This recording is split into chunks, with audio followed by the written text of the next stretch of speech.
When does the fantasy start?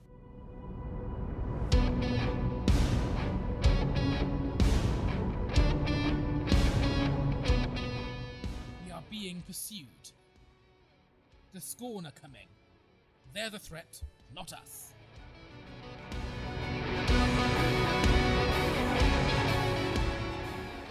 I will gather the party and venture to the caverns. I still do think that we should deal with the scorned. Aye. Because Gary is incredibly wounded for a start. I'm bleeding an awful lot.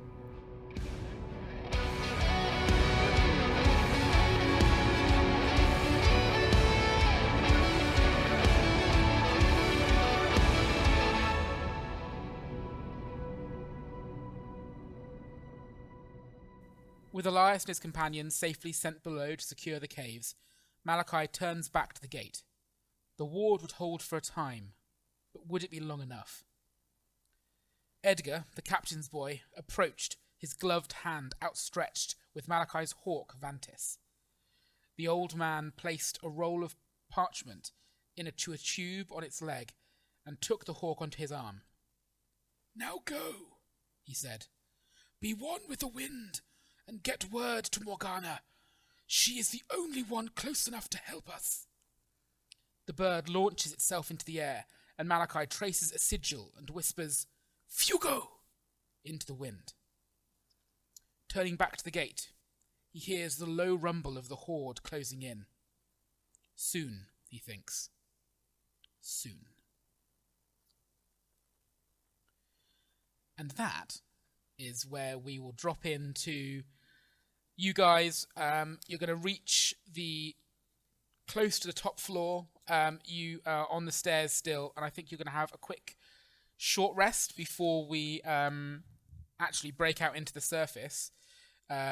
Just because I know you guys have had a bit of a rough time down here, and I think it makes sense for you guys to have a quick rest. Yes. Just in the interests of the podcast, I am all allowing you to have a guaranteed success on one of your will rolls. Excellent. Just because I want you guys to have a fighting chance. Hit points. Also, Jack, that was wonderful and beautiful as an intro to the scene. However, I vaguely remember Malachi now being a woman. Yes. Yeah, but it takes 2 hours for it to go to affect him fully, and it finishes with the vocal cords last. But that was basically straight after you'd left, so that was before his transformation had started, or just after his transformation had really started. Because obviously you've been in the underground for maybe just coming up to like 3 and a bit hours now. Okay. Yeah. No, I'm aware of that. So don't worry. He'll be fully womanized by the time we reach. Yes. Again. Everyone have a short rest. Yeah. If you want to have if you've got your like 3 hit dice ones available, then you can do that. But you only get not 3 hit dice, 3 save one available. You can do that one, but you only get a guaranteed save on one of the dice. Well, luckily I have more hit points than I thought I did. Actually, good. A lot more.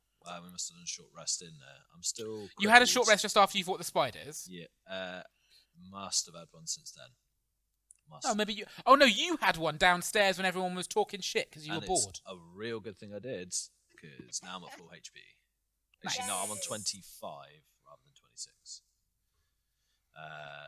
I've got my rerolls back. I've got my rages back. I haven't got my dexterity back, or my AC, or my luck, which I'm running out of. I have one of my thievery skills and all my hit points.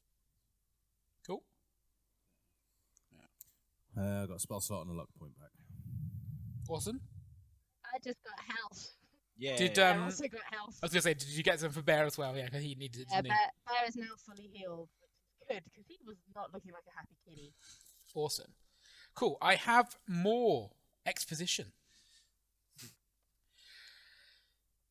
Upon reaching the bottom of the last few stairs up to the surface, you begin to hear the battle raging above you. The dull, arrhythmic clanging mixing with the screams, shouts, and cries of man and beast, all underpinned by the rumble of a few hundred people all moving together. You move up the stairs and open the cellar doors. You're greeted by a scene of chaos.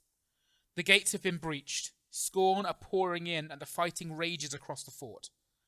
Without a second thought, Wise Swan rushes forth, and is a blur of steel and hair. But soon she is lost in the melee. 2 options present themselves to you. Go back into the cavern, or wade into the battle of the Windmill. I'll put on my wellies. Get my sword out. Fighting willies. That was a thinker, Oh, well, Mark. That really... That tension was just broken. Yeah. Yep. Straight away. Thanks, Mark. Thanks, Mark. I would like to go into the fray. I'd like to get into the fray, if you guys will follow, I guess. I'll be in the cavern if you need me. You know where to find me. I'm balls deep in the fray. Get me in Teabag. there. Why? Cool. Yeah, I'm staying back with the wizard. Also, petition for Balls Deep to be referred to as Grandall Deep because they're about the same height. How's the general feel, Jack? Chaos. It's pretty chaotic out there. So the Skorn have obviously breached the gate. They are pouring in. As you're kind of stood at this point where you're at these cellar doors, you kind of all gathered on the top of the stairs. You have a relatively good view of like the open area in front of the gates. You see fighting in little kind of patches. You have Skorn being kind of attacked from each flank of the gates where they're kind of charging in by little pockets of militia. But obviously they can only stop so many, and the fighting is kind of to the sides of the gates near the gatehouse on each side. You then have little kind of, again, it's kind of pockets of fighting where like the Skorn have been stopped by the little groups of the militiamen in various places. They're obviously the Skorn's advance seems to be basically just primarily to just destroy. Like they are just attacking people when they see them and surging further into the fort to try and just attack more things. You see kind of just swords and bows being the archers are firing from the wall, but they're like all of them are firing into the fort now rather than away from it. And there are like fighters holding the stairs to try and prevent the archers from being overrun.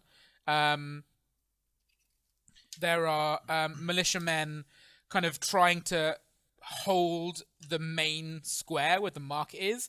It looks like they're trying to kind of contain the Skorn there as best they can, because obviously it's a big open area. They're trying to stop them from like spreading into the rest of the fort, where you've got like, you know, the stores and like the stables and things, the houses where the civilians live.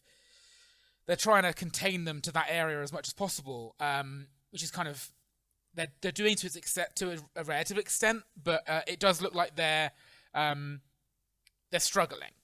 That was my next question. Is there That was any mine. particular group that looks like they really need help? So the guys on the stairs who are, I mean, the thing is, the guys on the stairs who are obviously holding back the Skorn, there's only a couple of them, and they are basically faced with a never-ending like stream of Skorn that they're just having to kind of keep like slashing at. That sounds like my They cup of tea. look like they will get overrun eventually, but they are the other side of the battle to you. Okay. The guys at the gates also look like they're a bit worse for wear, because essentially they were obviously the ones who were doing the fighting first, and they've been breached. So they were trying to hold them back at the gates when the gates were breached initially, but they have since broken through there, and the ones that are still alive are trying to kind of beat them back to almost close the gates again, is what they look like they're trying to do. Does it look like And they're struggling on that. Does it look like Yeah, there's I still was quite a about lot to ask, like- outside? Sorry? Does it look like there's still quite a lot of them outside? You can't see from here. you can just kind of the angle is just obtuse enough for you not to really be able to get a good view out of the gates. Okay. The gates have been opened. They haven't been. Oh, destroyed. absolutely. The gates. Well, the gates are open. You don't see like splinters of wood. Like the gates look like they've been burst open rather than they've been like shattered or anything. Right. So it looks like if we could. Potentially, you could. You think you might be able to close the gates, and Okay. even if there was a bit of a gap in the middle, obviously that's better than the gates being open. Okay. Right? Okay. Is there, Jack, anywhere that I can get higher to get some view? There, you could potentially climb the windmill. I was gonna say climb the windmill. Yeah, I was thinking that, but is there a way that I could actually get up there, a ledge I could sit on? Not that Possibly, you I know of. There is like an opening out onto the like the axle of the windmill. I don't know what that's called. You know, the bit that the sails are attached to. That Yeah. kind of is what drives The the axle, millstone. The spindle, yeah. So you can get up onto the spindle from inside. You can see there's like an opening, but you don't obviously know. You've not been in the windmill, so you don't know like how easy that would be to get up there. I would like to. I'll say I'll go check from top, keep people back, and I will run up the mill. What are you doing about Bear? I will leave Bear with my friends to defend them. Can Bear come with me? Yeah, you can have Bear if you want. I think you should try and get the gate closed, Gary. That's exactly what I was going to do. Yeah. Can I see Super. Malachi? You can't. Do you know what Malachi looks like? Yes, I have met him. I mean, what Malachi looks like now. I reckon just possibly a little bit more feminine. I'm reckoning I'll be able to spot him by the torrent of flames pouring off of him and all sort of other magical kind of effects. He'll be yelling "Flame on" constantly. Exactly. Just listen for him. Gary turns around to you, Elias and Grandel. I'm going to go to the gates. You two, well, just have fun. Just try and have fun out there, yeah? I go for a high five. Good I high-five game, him. good game, guys. Yeah, you do. I don't because I don't want to be driven into the ground. I then charge headlong as fast as I can into the gates and whatever is in my way. Interestingly, Jack, that particular part of the windmill is called the wind shaft. Ooh. Sexy. Hilarious. I just googled I love windmill it. parts. I am running up to the wind shaft. Is there any? Of course you are. Are there any like sort of upturned carts, any mounds of rubble, anything providing cover? Oh, the market is This- just strewn. So the main part of where the fighting is happening is in the market area, which is kind of in the center of the fort. And there's like the market stalls are just like they've been smashed. There's like upturned. Oh, That's where a lot of the fighting is happening because that's obviously like the Skorn have kind of headed in that direction to wreck that shit. yeah. I'd quite like to be in and amongst the rubble, being as stealthy as possible, and just taking like all of the opportunity attacks whenever anybody runs past that Yep, doesn't know I'm yep. there. Cool, yeah. And so you kind of head in that direction. Mm-hmm. So you've got Gary and Grandel are kind of heading into the fray. So the way this works, just for everybody, like your benefit and for everybody at home, the idea is with this battle is it's kind of assumed that you are just fighting. It is chaotic. Like it's kind of assumed that you are just in the fray, fighting constantly. I will kind of weave in the ebb and flow of the battle in terms of who's winning and where people move to and stuff. And then we'll have almost like how does it put it in the book? You'll have like Story dropping moments. in like it's like little kind of close up spotlight moments of of you guys, where it's like, and at this point in the battle, this happens with Grandel, and it'll be like a little thing that will be something specifically happens, and it'll be like one of you or both or two of you. It won't necessarily be the whole group all at once, because it's kind of assumed that through the battle you might end up getting closer together, you might separate and stuff. Yeah. But it's to try and kind of get the feeling of this kind of just chaotic warfare happening. Also, it's very cinematic. It's just the little, It's very- yeah, it's it's very kind of, it's cinematic. very It's also cinematic. very Yeah, Interestingly, yeah. one of the few opportunities where it's perfectly acceptable to split the party.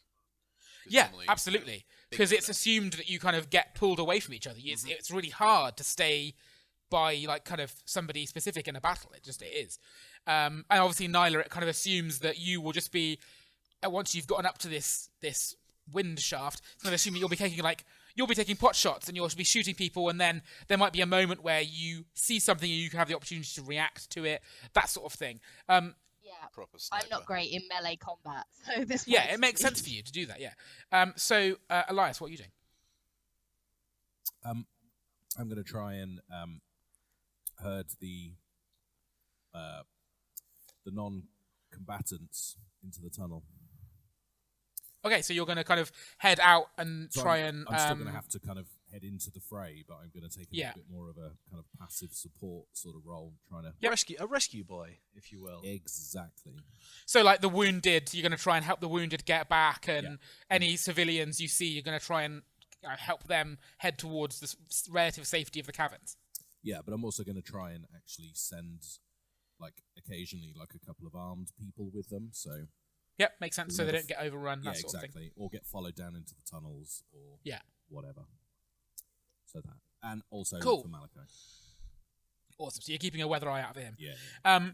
So what we'll do is the way that the battle itself works is the spotlight moments of the four of you will be resolved on a case-by-case basis. So let's say we have a spotlight moment on Gary. He's got an opportunity to do something. It might be a quick fight. It might be some sort of skill check. It might be a kind of small battle-related roleplay potential. But once that is resolved, depending on how you resolve it, you will either have a positive or negative impact on the way the battle goes. Like, you will either increase or decrease the morale of the troops around you, both enemy and ally, and that will have an effect on how close the end of the battle comes. So as you're fighting, or as you're doing these little party spotlight moments, you will be accruing what in the rules are referred to as event points. So if you succeed your party spotlight moment, it's called a critical event. If you succeed your critical event, you will get an event point. And if somebody else fails one, it depends on how you fail it, but sometimes you can lose event points. But essentially, at the end of every round of battle, which is there's 2 critical events every round. So every 2 critical events, I will take your event points, roll 3 dice, 3d6s, and add the event points you've got to that total, and that will be how close you are to the end of the battle. And when you get to a certain value, which I've got written down here, which I'm not going to tell you, so you don't actually know how much longer the battle's going to last. Is it 4? It's not 4. Is it less than 4? No. Is it So more? Wishful thinking. if you can get to that number, well, once you get to that number, that is when essentially the culmination of the fight happens. And the culmination of the fight is the final confrontation. So this is essentially a boss battle. Yeah, so you will, based on what you've done, may affect the boss battle. So in like, let's think of an example. So in Mass Effect 2, I think it is, where you have to, if you take the time to get all your companions up to like a high level of friendship, So like they the have a suicide more, the suicide mission, they have more likelihood of surviving. Yeah. Other a similar space thing. RPGs are available. Yeah. None If of them was you good, though. No. if you succeed on your critical events, it's more likely that the enemy will be weaker and you will be stronger in the final battle. And that will be an actual combat that you will have to resolve. So it's kind of like you kind of know the final battle is coming, so you have to reserve some energy for that, but also you kind of want to get the critical events and you want to succeed at those, because the faster you succeed at those and the more of those you succeed at, the better the quicker the final confrontation will come around. So it's kind of a balancing act from your side. You have to kind of think about, do I say I'm going to run at this person who's doing this thing, but if I have to fight him, I might get hurt, which means I will be in a worse position for the final confrontation. But then if I don't do that, they're going to then be in a better position when I do get to the final confrontation. So it's that balancing act, I think, is kind of the key to this. And again, it kind of gives you that kind of pressure of being in war. Let's fucking do this. Let's do this. Yeah. In war. So Hell yeah. Yeah, baby, you let's you all kind of head in your directions. Nyla, you can get up when you get into the windmill. It's relatively obvious there's stairs that will lead you up to the higher portions of there, and you can get onto this vantage point relatively easily. Wind shaft. The wind shaft, yes, you can get up there really easily. The windmill's actually been stopped. Oh, thank God.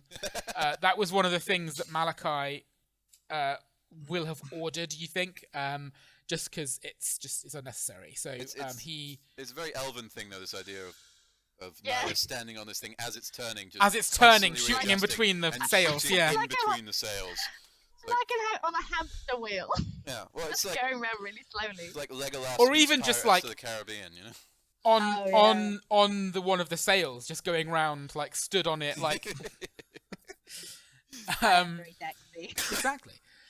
So yeah, you can get up there and you can kind of take the pot shots. Everybody else kind of heads into the fray with their relative kind of things they're heading out there to do. Sorry, I forgot. I don't remember what I said. Is Bear going with Gary and Grandel, or is Bear staying with me? I don't think Bear would be much use up there. He can go. I mean, it's kind of a difficult question because it does kind of say that NPCs are basically just not. They don't exist. Right. Okay. So I mean, Why I don't think why he don't we maybe leave just Bear heads in into the the. cave to protect the people. Yeah, That's that's a a good good idea. idea. You can stand guards. That's a good idea. And I can grab him if I need him. Because he Yeah, would so the actually fact be that- a good kind of protecting. Yeah, I think it would creep out that it would freak out any Protect. scorn. You think? He attack. He attack. He attack. Thanks. So, let's go with Gary. Yes. So you're charging through the melee, and as you're kind of, slashing with your axes, heading towards the stairs, you see Darius. He, as you're kind of, you see him, and I expect you probably head towards him because obviously you know he's the captain. He might be able to give you some advice as to what you should be doing, that sort of thing. So you start heading towards him through this melee, and as you kind of get to close by him, he's obviously got this group of his little unit around him that are fighting by his side, and they're doing really well. And as you get up to him, one of the scorn gets the drop on him, and just his throat is just sliced open by his throat is just sliced open by this scorn's great axe, and he roars and just kicks him over, and it's visibly obvious that all of the unit that were with him are they're still fighting, but they look shaken, like they've just seen their captain be just annihilated by this guy. Okay. And essentially this is a moment for you to. How are you going to react to this? What are you going to do in this? What are you going to do? How far away am I when this happens? You're probably about 20, 30 foot away. Okay, well, I'm going to scream, first of all.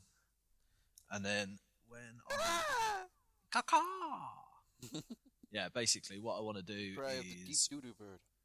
when I get to a reasonable enough distance from this scorn that's attacked him, I want to kind of do a very cinematic jump over something, jump off something, who knows, and throw basically my battle axe, one of my battle axes at him, Cool. to try and get him before I get there, and then when I do get there, then finish him off with the axe. Then, yes. Sorry, guys. I hate to interrupt the awesome flow. It just occurred to me. Has Gary had the magic sword long enough to have attuned to it now? No. Damn. Oh, that's all right. Okay. It's fine. I can still use it. It's not a No, problem. you can still use it. Absolutely. Just I want to do that and at the same time make a leadership roll to try to, I don't know, maybe they see my actions, maybe they're inspired, maybe the morale goes up. They're like, here's a guy who can get things done. Cool. Yeah. So give me the attack, which will be a major exploit. Okay, fair enough. Um, Is that plus luck? Hang on, let me get the book. So I don't remember how major exploits work. You have to. Rules lawyer, help me. The adventurer makes a luck check modified at the GM's discretion. If it's successful, the exploit occurs. Okay. So does he have to attack first and successfully No, hit? that's a minor. With a minor, you. Oh, roll okay, to hit okay. first. With the But I think major, that whole like leaping and throwing an axe He'd and then still kind of trying to follow through with I it. think he'd still have to hit with the axe, but then he has to do the luck check. Cool. To So get- give me the hit. Give me the roll to attack first. Okay. Well, I rolled 13 plus 3, 16. Yep. So that's going to hit it. And I think yeah. Give me the luck check. So I'll give you. I've gone blank. My brain. I mean, has it's gone quite blank. I can't think how an I remember amazing this feat work. of strength, so maybe. Yeah. Do a luck strength check. Okay. So 13 You or get under. advantage on that. I did roll 13, and that's what I was looking for. Cool. Success. So your luck goes down by 1 as normal. Yeah, I'm running out. Oh, hang on, I just touched my laptop screen thinking it was a tablet. It's going to be a long night. All right, sweet. So, Yep. yeah, you managed to do that, and that kills him outright. Excellent. Cool. So this guy just goes down, and yeah, tell me what you're saying, and give me the leadership roll.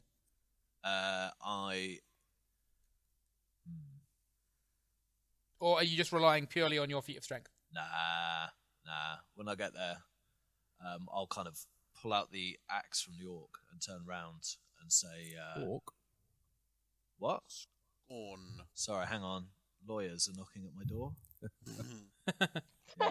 Sorry, when I pull the axe out of the skorn, I turn around, and as they kind of stand there silently in awe, I say, you there, what, you just you just gotta go fucking wild, watch this. And I Hey, dude, what's this? I Boy, don't know, pay it's hard. attention. Hang on, let me start again. I don't know. It's appropriate to the level of charisma you have. Yeah, I've Amazing. got not bad charisma. I've just got very low intelligence. I'm Go trying again. my best Sounds like it worked to to me. stay true to it. All right, start again. So as I run up to the skorn that I've just downed, I will put my foot on his back, pull out the axe, and hand it to one of the soldiers stood next to me. Be like, what are you waiting for? There's fucking loads of them over there. Go kill them all. Kill them all. Kill them all. Like this.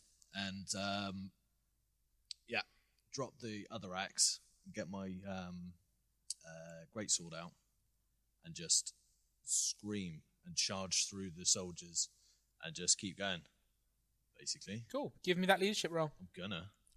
Watch me. That's a natural 1. Wow. Woohoo! Oh, something happens. Something happens on that. Ooh, Nice.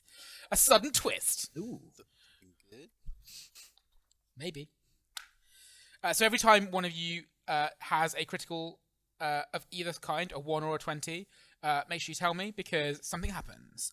In this particular instance, as you go to charge forward, you notice an item on the floor, and you notice that round her neck she has a silver necklace Okay. with a gold pendant on it, which you can grab and pocket.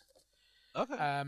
Later, for your notes, later when you inspect it, you will notice that it has the gold pendant is in the shape of a dancing flame. Okay. And yeah, so that's what you get from that. Nice. Excellent. Spoils of war. Absolutely. Yeah, and you charge on. The guy, the unit around you kind of cheer as the bloke that you handed the axe to is like, has newfound fervor. The other axe that you dropped, one of the other men will pick up and kind of look at you like as if to say, "Am I allowed to use this?" I'll give him a grin. And they both kind of just take a hold of leadership of the little unit they're with, and all of them just start hacking with renewed fervor as you charge away back into the melee. Excellent. So meanwhile, Grandel and Elias, you are both in the same kind of area, and you notice that the kind of the shield wall that the militia have formed around the eastern edge of the market that kind of prevents the skorn from breaking through towards the tavern and kind of the civilian houses is about to be breached, and the militiamen there, they need help.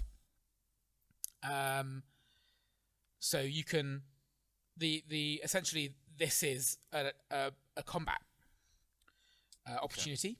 So you need to survive for X number of rounds. You don't know how many, but obviously I know. Glad someone does. You have to survive for that long without either of you becoming incapacitated. So until reinforcements can kind of help the shield wall hold, or you've killed enough people to stop it from going through, that sort of thing. So you obviously have the choice to wade in and help the fighting, or you can choose not to. It's up to you guys. Is the shield wall being breached at a particular point, or is it just the whole thing's coming down?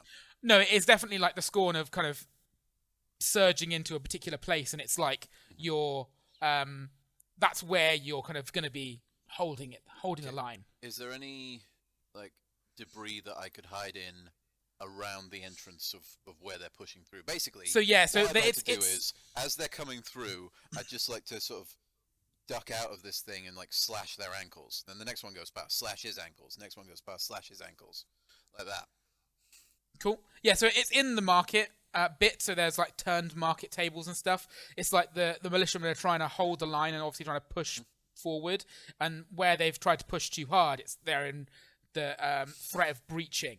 So essentially, we're just going to play out a number of rounds, and you've got to survive for long enough for them to kind of regain their footing, as it were.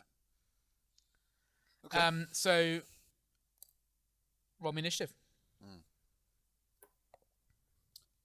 That is a 3, which is a great success. It's a 15, which is just a success.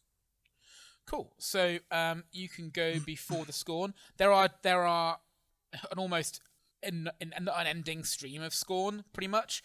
So there's currently about 4 or 5 of them that are like right up at the shield wall, in danger of kind of coming through. Maybe 1 or 2 of them have slipped through the barricade, or the kind of this shield wall. I don't know how else to call it. It's a shield wall.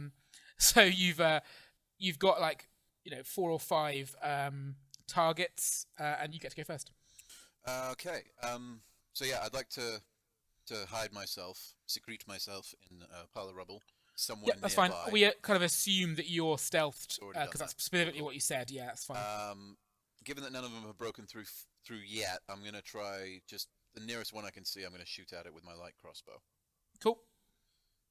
Okay. So it is surprised. It is unaware of me. Yes. Yep. Which means I get a +5 to hit, Nice. and that is a 21. Nice. Yeah, that hits. So that's 2d4 plus 1 plus d8. Give me a second. I haven't had to roll this much dice in a while. 2d4 plus 1 plus... There we go. So, that is 3, 4... Rolled a 1 on the D8, for God's sake. That's a grand total of 6 damage. And I will stow my light crossbow. You get you hit plenty this- of pluses for a crossbow. How did you get 6 on 3d8 plus 3? No, it's 2d4 plus 1 is the light crossbow plus a d8 for. Yeah, but for you had stealth. your dex to it, didn't you? Too Oh much yeah, I do. dex. So. Because I've got 2d4 plus 3 for my crossbow. So it's alone. 8 altogether. That actually does make a difference because you kill it. So Thank you you for that. shoot this scorn in the eye and it kind of falls back. Elias, you'll go. So, so there's some people who have made a shield wall. Yeah. Okay. All right. And So essentially, the militiamen are like they've formed a line and they are kind of trying to hold that line and push it forward through the market, like towards the gate to try and kind of push the scorn back into the rest Okay. of the kind of the melee, to try and reduce the amount of space that they have to hold them back from. Obviously, yeah. This isn't my specialty. So I'm gonna keep at a distance, and I'm gonna also fire my crossbow. Nice. cool.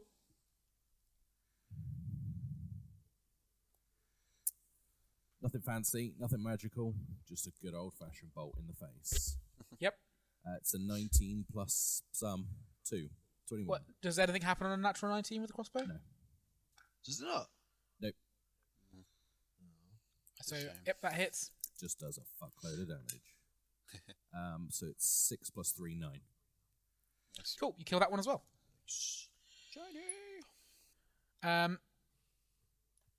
Cool. So the Scorn surge forward and attack the shield wall. One of the men is downed, and a few of the Scorn kind of surge through the breach towards the two of you, but they don't get to you up to you yet. And roll initiative again. A great success with a 4. And I got a great success with another 3. Definitely sticking Cool. with this dice tonight. So yeah, you both get to go first again. Elias? You, Grandel. Oh, okay. We're being gentlemanly during the They still combat. haven't broken through yet. There's one running. No, at you so first. yeah, a Alright. couple of them have broken through. Yeah. Oh, so they know where I am now. Oh, that's a good point. Actually, they didn't see you. Actually, no, you did kill one of them a second ago. So yeah, they probably have clocked you. Oh, all they saw was a crossbow bolt fly at it from somewhere. If I'm in a pile of, Okay, give me the stealth roll then, just to see Cool, kind of cool. how Alright. how well you are hidden. that is yet another 3. Great success. Okay, yeah. So they're both just surging through. Elias is currently about a bigger target. I mean, he's Cool. a bigger target anyway, but Well, if one of them's going to run, sort of running in a position where I can get to them, am I in range for melee or? yeah, do you'll I be in need to range from throw? melee. Yeah, you can kind of dart out and then attack one of them. Actually, you know what, I'm better off throwing stuff because I'm Dexy. So yeah, I'm gonna throw both my daggers at one of them. Cool. So that is. Okay, so the first one's 11. That'll hit. Really awesome. And that does D4 plus. So.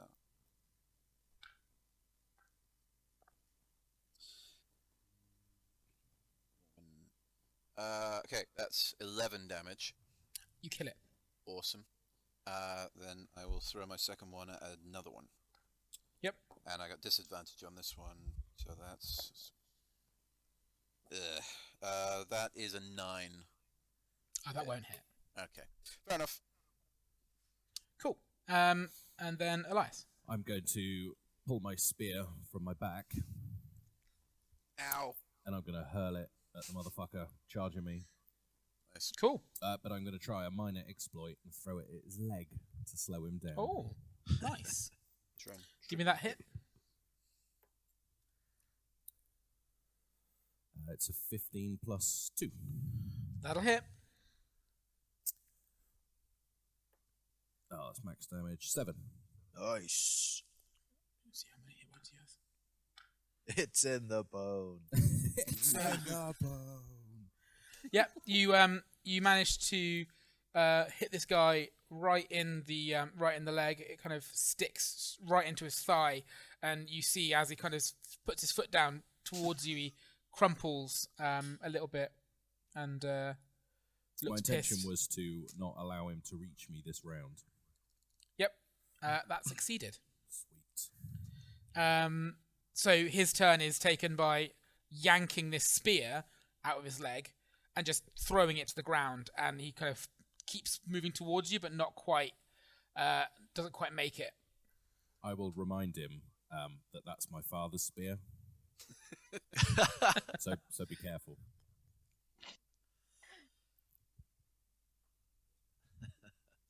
Okie dokie. So yeah, he a couple more of the scorn are kind of, they're keeping the guys either side of the gap busy, who are managing to fend them off, but they're kind of pushing to make the gap bigger almost. And a few more of the scorn kind of charge through. One of them kind of gets pretty much right up to you, Elias. He's kind of charging in, but he excuse me, he doesn't get quite close enough to make an attack, but he'll be on you next round. So there's now the one that you've hit, which obviously is injured and been kind of staggered, slowed. And then there's 3 others that have surged through the wall now, and it is initiative time. Fail. I got a 7, which is... That must be a success. That must be It's great. definitely a success. I'm just trying to work out if it's Okay. I think it is a great success, actually, yeah. Cool. Well, great successes don't matter at the moment because there's no boss monsters, Yeah, fair but it means you get to go first. Can I roll a stealth to see if I'm still hidden? Yep. Awesome. That is a 6, which is a great success. Yes, then you remain. You're probably still moving about, I imagine, like in the kind of carts, so you're not in one place to make it harder for them to pin you down. But yeah, you are still hidden. Is it possible to get to the dagger that I used to kill someone? Mm-hmm. Is it possible to get to that without being seen? To retrieve it. Make a roll. Yes. Yeah, you can. Awesome. The scorn was quite close to you anyway, because I said he was within melee distance, so it would Yes, have kind of yes, he did. fallen down almost in front of you. Cool. But you just kind of flicked it yeah. up to him, I think. I wanna dash out and grab that dagger, and then throw it at whatever the nearest scorn that can't see me. Cool. Yep. So that is that's 11 again. If that still That will hits. hit. Yay! Scraping through on that one. That is their armor class. D4. It's a 4, and let's do 6, and the D8 is an 8. That's 14 damage. Yeah, you kill him good. I You kill basically him just good. critted without critting. That's awesome. Yeah. And yeah, I'll just move back into my rubbish pile and remain hidden. Cool. So that's down one of them. So there's 3 out there now, one of whom is obviously staggered. So it's now their go. So the one that was getting right up to you, Elias, he will close the rest of the distance and attack. So that is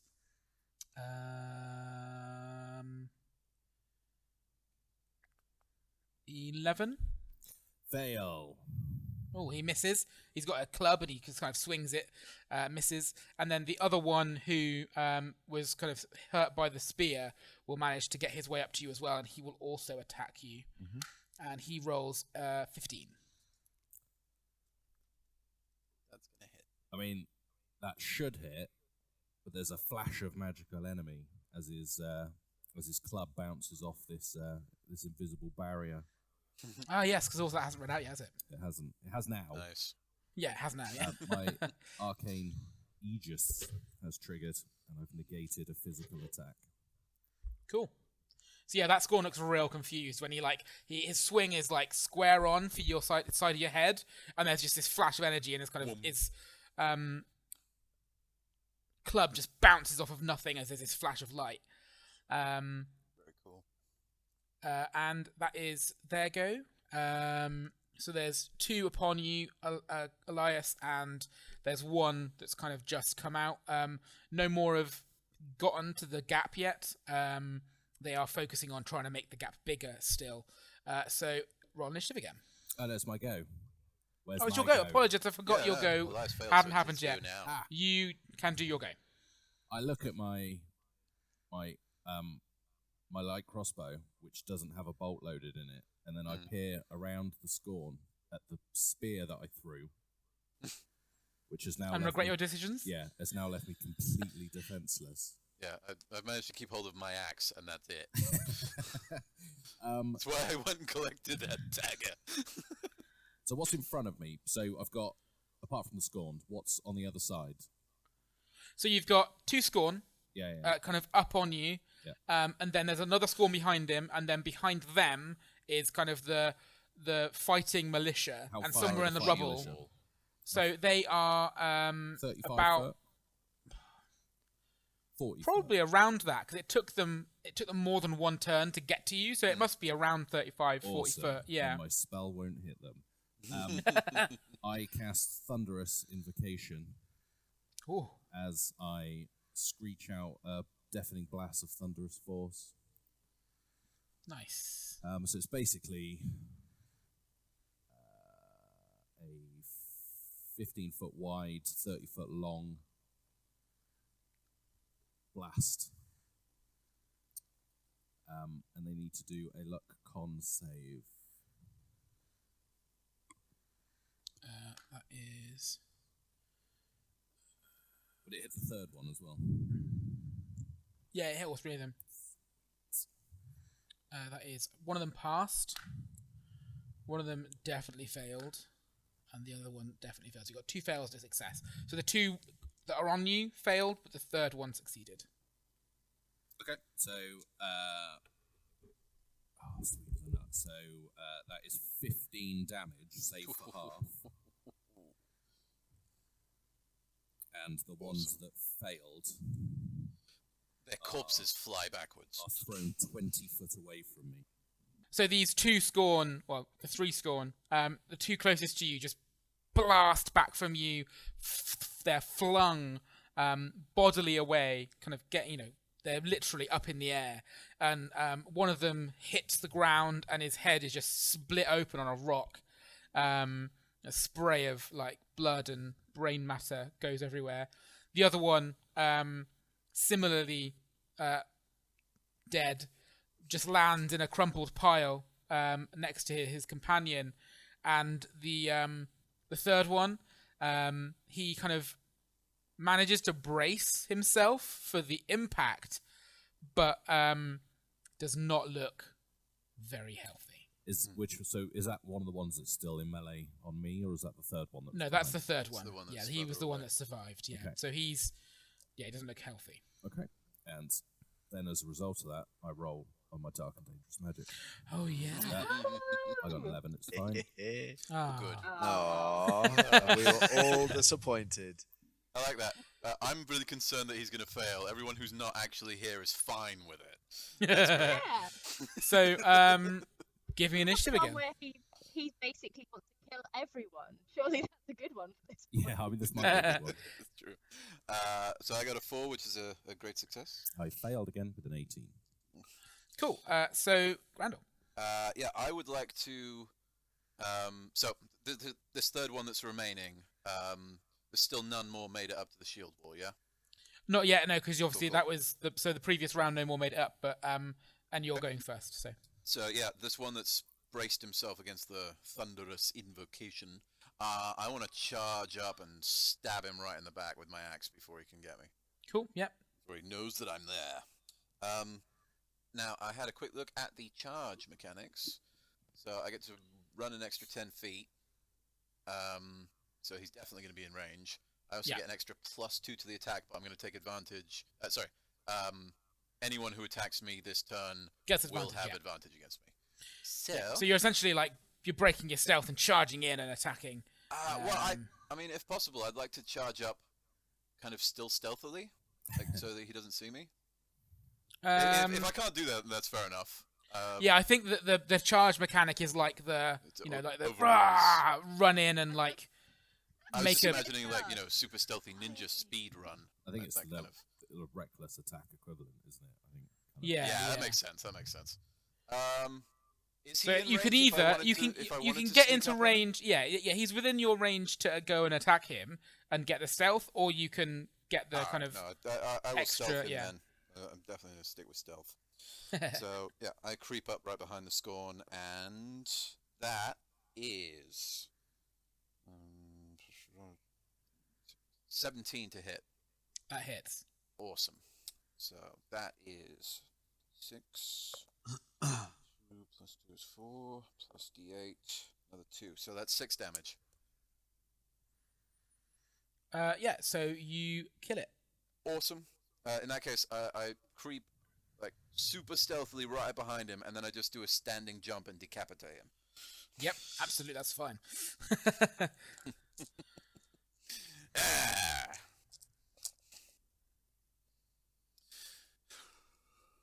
So, and that is now the scorns go. So some more scorn.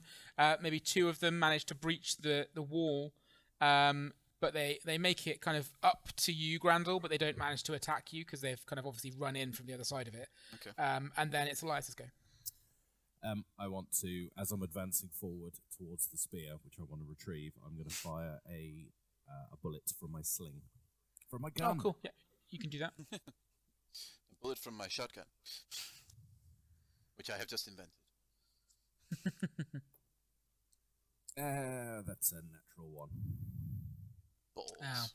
Not That the time when means- you want a natural 1. No, I it's was gonna not. say, that It means does a do thing something. happens. Oh, So, but a thing happens. Yeah. Oh, I thought that's why you were saying that's not the time you want a natural 1 to happen. Like, No, because obviously otherwise it would be a great success on Yeah. a skill check. Yeah, fair enough. Yeah. Jack's So not always on our side. Yes, you failed.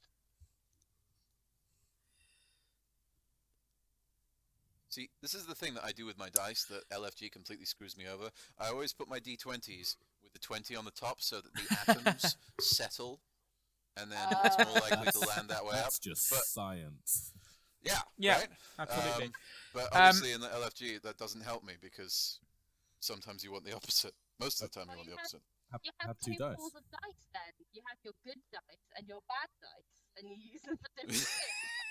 I pre-rolled all my dice to check how lucky they were today, and there's my attacking dice and my doing skill check dice. Well, at the moment I'm doing everything with this lovely jade green d20 because it's working very well for me overall.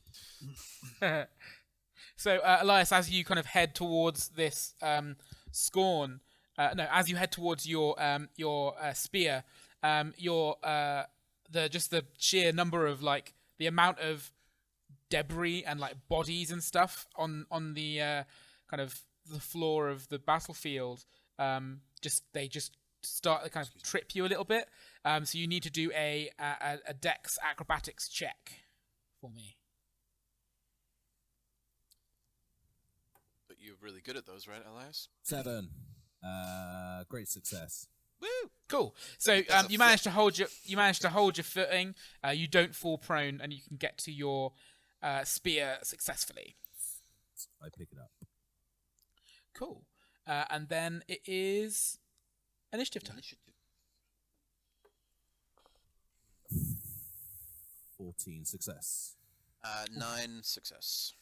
Cool. Have your goes. I stab something. Cool. Yeah. Give me an attack. There was one near Grandel, wasn't there? Both of them are near Grandel. I'm going to try and position myself in a flanking position with Grandel. Cool. Yep. That's fine. Does that give me advantage? It does. Sweet. I take advantage of that. Oh, that means I get my sneak attack. 13 plus nothing. 13. That hits. Huzzah! That's 7 damage. Cool. He doesn't look happy about that. Stab, stab. Stab, stab, stab. Yeah, I will take the advantage attack against the one that we have flanked. Ah! I'll roll it again just in case, but that was a natural 19. Nice. So, I will do sneaky damage. So, d6.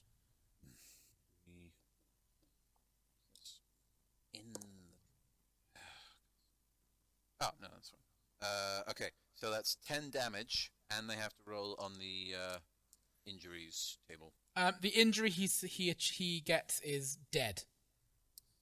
Well, that's the best kind. Yeah. My point You of manage view. to just up slice. You do like an upper slice and just, gut him. Disembowel him. Fantastic. Absolutely. Love it. So there's one more scorn left, and he is They smell gonna even worse on the inside. have a pop at you, Grandel. So it's both of your turns now. So he rolls a 9, which is not going to hit you. It's not going to hit me. Yay! So Doesn't swing low enough. that last scorn is stood like before you, and he roars to attack you and misses, and then Grandel, where you're stood from, you just see an arrow just appear in his face. Nice. Where one of the archers on the wall has just like managed to shoot him.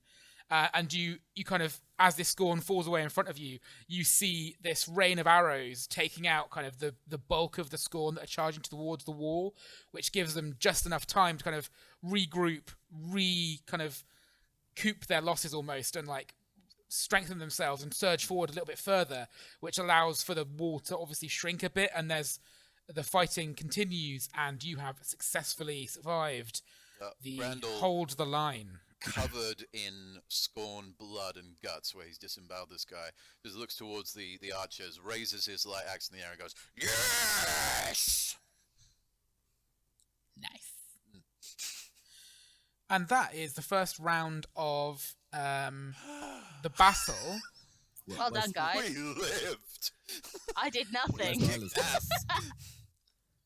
Oh, Sorry, Nyla, you'll get the first roll next time. I I'm collect. enthralled. If I am able, Jack, I collect both my daggers and reload my light crossbow. I reload. Yeah, you can both reload your Thank you. crossbows and do that stuff. That's fine.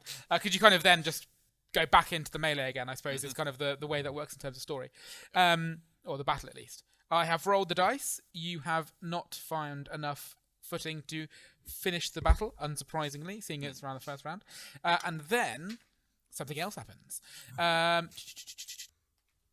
So, Nyla, from your vantage point on the wind shaft, which I really regret you looking up, to be honest, Grandel.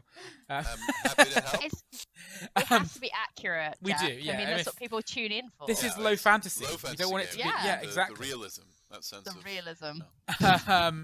You want me to find some other names for bits of a windmill? Yes, Sure, please. please, I'm feel on it. free. What number was It's your assignment while I'm fighting. it? Sorry, I'm just going to look something up a second before I... Take your time. I'd like to survive for a little bit longer. I mean, I reckon you're fairly far from the fray. You're probably going to be all right. Just one really dexterous, scorn climbs up the windmill, takes me out.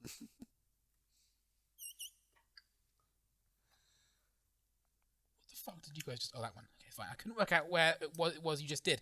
I'm keeping track of the ones you've done so that we don't end up with two of them at the same time. I'm Just so I trying can- to guess the ones that you're doing. So, from your vantage point on the wind shaft, Nyla, you've been kind of taking pot shots this entire time, and you see across the fray a very confused-looking fellow that you recognise, kind of staggering through the melee, and it is Pierre. Oh, Oh, And he God. is being kind of encroached upon. He's kind of on the very fringes of the combat. He obviously doesn't. He looks like he's headed from his cart, from the wagon, and he's kind of around to the side of the combat, not too far away from where Grandel and Elias were just kind of helping the shield wall.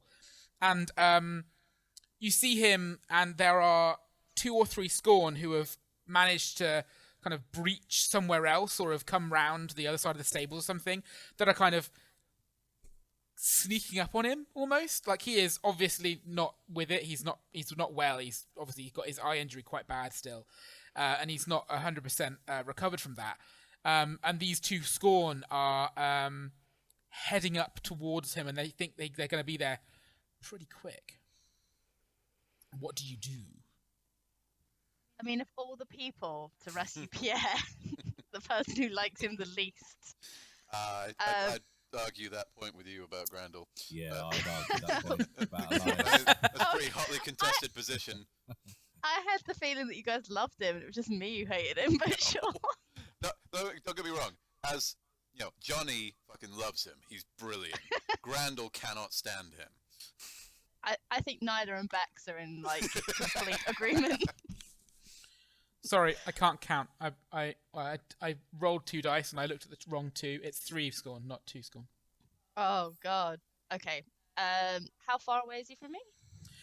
He is, like, at the upper limit of what your bow can shoot at. Oh, God. Okay. In which case, I will take aim at the... You can shoot the Skorn from where you are, essentially. Yeah, Like, yeah, that's what I was guessing. I just feels like I don't want to get off my tower and come get him and then, like, have to go back up the Like, tower. But sure. yeah, it's a fair way. Yeah. So yeah, I will draw my bow and I will take aim at whichever one is the most menacingly bearing. So there down are on 2 him. with clubs and 1 with an axe. I'm gonna go for one with the axe. Cool. Okay, Give me dice, give me don't that fail dice me roll. now. Let's do it. That's an 18. That will hit. Yay! I will use my sharpshooter to make a perception check and see if I can roll maximum damage. Cool. That is a success. I rolled a 16. I need a 16, so that's great. So therefore, he takes 11 damage.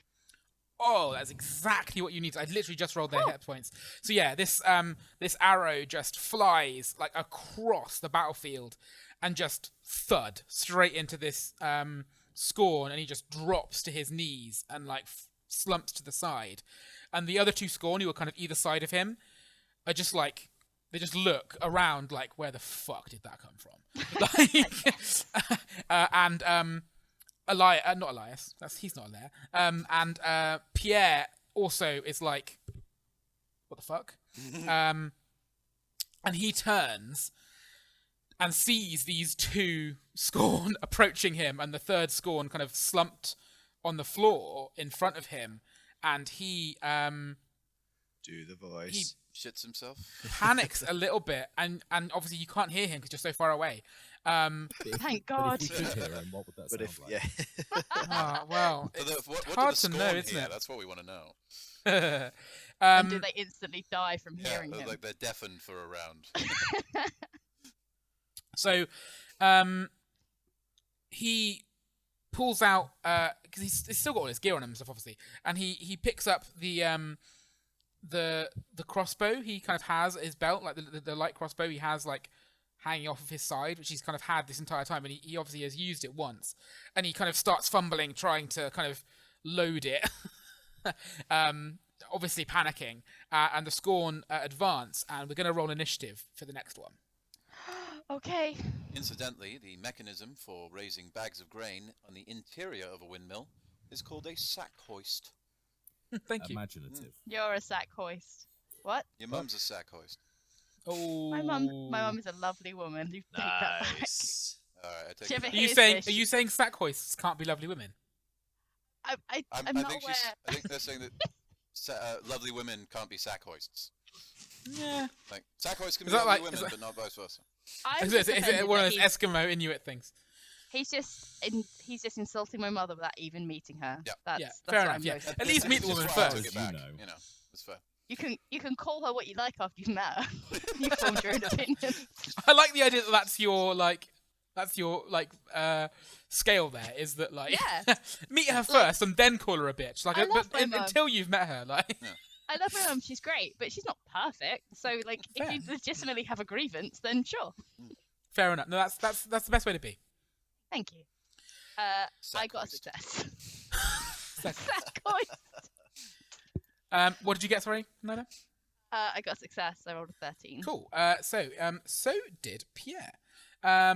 He did not roll as good as that though. He only just got a success. So you can go first. Oh, okay. I will draw another arrow and I will aim at one of the club dudes. Cool. Clubbers. Give me that shoot. I'm going to use the dice that hit last time. Hopefully I'll do it again. Oh, yes. That's an 18 plus 3, so 21. That hits. Nice. And therefore I will roll damage. I won't use my other thing because I only get 2 per short rest. So that is 6 damage. So that kills him as well. Oh, cool. These guys have 2 hit dice. Yeah. So I roll 2d8 to see how many hit points they have. You got 2. That guy had 2 hit points. He must have been the He's most like- sickly looking, fragile piece of shit Skorn No, in man, the he just entire did- horde. He just did roids. He and was it the just, like... he was the runt of the litter, obviously. So yeah, you shoot that guy, and he kind of also collapses. And this third Skorn is now looking very panicky. Good. Pierre manages to load his crossbow, and he kind of raises it, and not at point blank range, but maybe like 5-10 foot away. He shoots this Skorn, and he misses horribly. Yeah. One eye will do I- that. I just shake my head to myself. Just in response. So he kind of, you see him drop his crossbow and like fumble in his jerkin, and he pulls out a dagger, and it's kind of like He's a jerkin fumbler, is he? look at. You can see him like looking around, kind of hoping that this magical arrow person that's Archer who keeps saving him continues to save him, and this Skorn steps forward and takes an attack. And he misses as well. Wow, these guys are running bad. I'm going to use the other dice from now on. This is why sitting in a tower taking pot shots is the way forward, guys. But yeah, so this Skorn kind of runs up to him and like swings, and I feel like it's one of those moments where the Skorn swings, and Pierre like genuinely manages to just like lean back and kind of dodge it, because he very almost hit, but it's just one of those like woo sort of ducking out of the way kind of situations. And roll initiative again. Oh boy. The end of the wind shaft is called the canister or pole end. Interestingly, that's pole spelled P-O-L-L, not P-O-L-E. Yeah. Johnny? Yeah. Are we going to start a Windmill podcast after this, like the after show? I don't think we need to. I've got it covered. Okay. I'm just going to be Incidentally, quiet. these are all parts of a smock type mill. Just Oh, well, then you've been misinforming us, because Don't this is at me not a about it. smock type mill. Yeah, it's not. yeah. Well, I'm just finding names of windmill parts. You didn't say it had to be the one that we're using. This is true. Carry on, Bex. Oh, thanks. Am I allowed to have a go in my section? But I can give you some more, windmill parts if you really want. But I figured I'd done enough for now. I once, when I was in Germany, sorry, quick aside, I went to a place which was a museum of transport and technology, and it had like loads of mini windmills and like just trains everywhere. And I've never really worked out what that museum was, but it was just a fun place to be. Nice. Sounds Anyway. it. It's in Mockenbrücke, if anyone's in Berlin. Anyway, have fun. Mockenbrücke. Yeah. Eine Mockenbrücke. Quick aside about my trip to Berlin. That's a great success. If anyone cares. You can go first.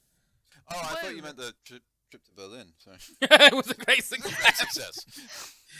It was a lovely trip to Berlin. Anyway, I will roll. That's not great. That's 11. That is exactly what you need. Just enough. Oh, This thank is what God. I've been getting as well. Oh my god, thank goodness. Okay, I'll roll some damage. Let's hope this guy rolled crappy on his hit dice too. That is 8. It's exactly what you needed. You fell this guy's way. You've killed 3 guys with 3 arrows. You're doing pretty good. I One mean, shot, I don't want to say one I don't want to say kill. I'm Don't say anything, Legolas, you but jinx it. I feel pretty good, guys. This is what success feels like. Yes, we haven't really achieved it before now. No, I know. It's bad. Didn't even if I tiger. Cool. So yeah, you kill these Skorn, and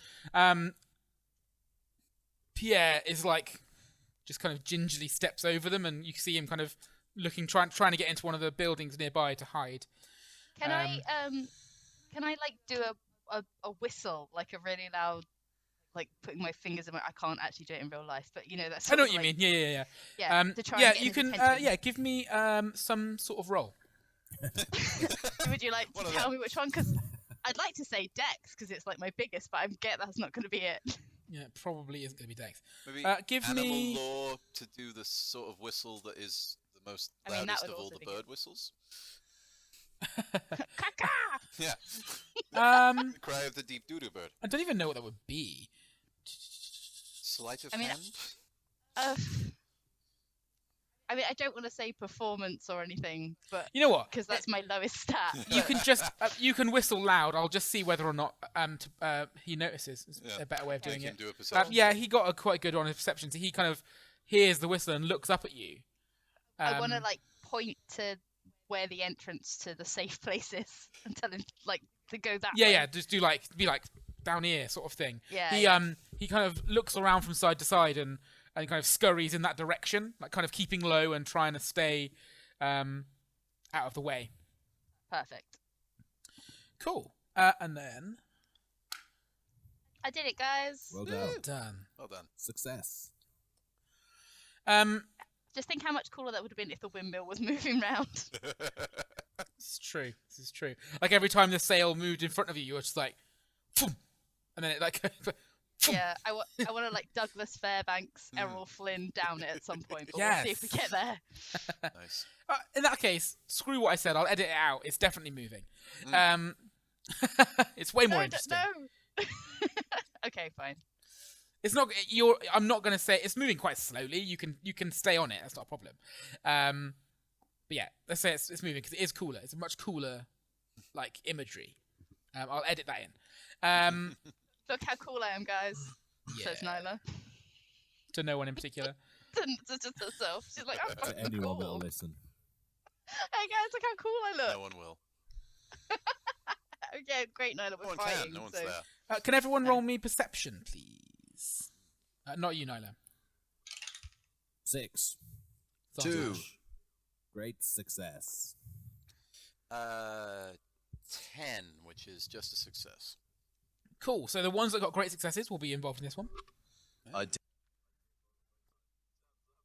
Elias and Gary find themselves kind of near each other in the foray, and they both notice that from somehow you don't know how, but you see thick smoke pouring through, kind of rising through the air, coming from the stables, and it looks like a blaze has broken out in the stables. And you can very easily see that if you don't act quickly, it will continue to spread and may affect the officers' houses and the kind of other things in that general area. How far away are we from each other? You're like some, So we can't see each other necessarily. Just not yet. necessarily. Okay. No, Not yeah. to So you're start both with, anyway. you're both within 50 foot of the stables in the melee. Okay, so as I see this, I am just finishing ripping the throat out of a skorn, and I turn around and see the fire, and I'm like, oh, the horses, no, and then I run directly towards it. Cool. I think the word you mean to use is hobble. Limp. I imagine the But yeah, no. adrenaline's holding, Pretty much holding you together, yeah, probably. absolutely. So yeah, you can head towards the fire. Elias, how do you react? Like that. Yeah. Just like, oh, God. This now. Yeah. Yeah, I probably do just... My shoulders slump slightly.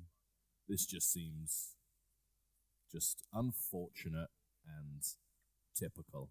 I'm gonna run towards it. I'm gonna try and rescue some motherfuckers. Cool. So essentially, this is a skill challenge, party challenge. So the two of you have to do a series of skill checks. focusing around you're going to role play it obviously, but you need to explain what you're doing, how you're going to try and resolve this fire breaking out, what you're going to do, and I will obviously give you various checks to make to see whether you're successful in those things. And there is you have to reach a certain number of successes before a certain number of failures. My personal headcanon is that Grandel absolutely noticed this massive plume of smoke and went, "Oh, it's not to do with me." I'm going to try and find an entry into the building, but somewhere that doesn't seem to be that close to where the fire is specifically, whether that means like climbing through a window or... Cool. Yeah, it's stable, so you can kind of... It looks like it's on fire from like the far end. So you can kind of... Yeah. It looks like maybe something's been like fired over the wall and has hit the edge of the stables, and obviously where there's loads of hay and stuff in it, it's just caught. Can I hear any screaming, any calls for help? The horses aren't happy. But they are just horses, so... The threat, you think, is more from the fact that this fire is likely to spread to the other wooden houses so it's not that and the horses buildings will get set on fire and then... I mean, yes, obviously the horses will die horribly, I'm but... thinking more about like flaming horses as they're charging around. Potentially. I mean, it's just... The primary danger here is the fire is likely to spread. Okay, I am going to try and... It will spread via the medium of burning of horse. some other people in the immediate area to put the fire out. Cool. Give me leadership. Turismo, you say? Actually, no. Before that, both of you give me athletics to kind of run towards it. To get there. Ooh. Just a success with 9. I did not roll a success. It's a strength base. Advantage. You get advantage. Was it strength? Yeah. What was I it? did not roll a Athletics. success. Yeah, You strength are or very constitution. injured. I rolled an 18 and a 19, and that's exactly what I put it down to as my injury. Cool. Yeah. So that's one success, Your one dice failure. know. Elias, give me that leadership roll. Aha! Hey guys. People of the Windmill, lend me your ears. Windmill people. Fetch some water. And I roll this dice and hope for a 5 or less. It's a We all 4. What? Holy Actually, succeed. crap. Nice. Take a photo of it. Take that, fire. Prove it. Eat my shit. Not even prove it. Just I want documentation proving that this happened. You know, posterity. So yeah, some people will break away. One of them will tell you that the well is kind of out behind the officers' houses, and one of them, and they'll kind of break away and kind of sprint in that direction. Gary, what are you doing? When I eventually make it to the stables, Yeah, you see Elias kind of already barking orders when you get there. I'm just going to run in foolhardily and try and... I'm not really bothered about the fire. I don't see the bigger picture here. What I'm interested in is saving It's the the horses. Cool. Give me a strength check. I'm gonna. Essentially, something has fallen behind the doors, so you're trying to break the doors open. Okay. I rolled an 11. It is just a success. Cool. Yeah, that's fine. You managed to break the door open. So the door's now open. Some guys have gone to run to get water from the well. They'll be back at some point, probably. You can now kind of see into this stable. The blaze, as I've said, is kind of getting bigger and bigger in the far corner. And there are horses kind of obviously tied up and well, not tied up, but they're stabled, and they're kind of whinnying and bucking up and down, trying to get out, you know, Okay.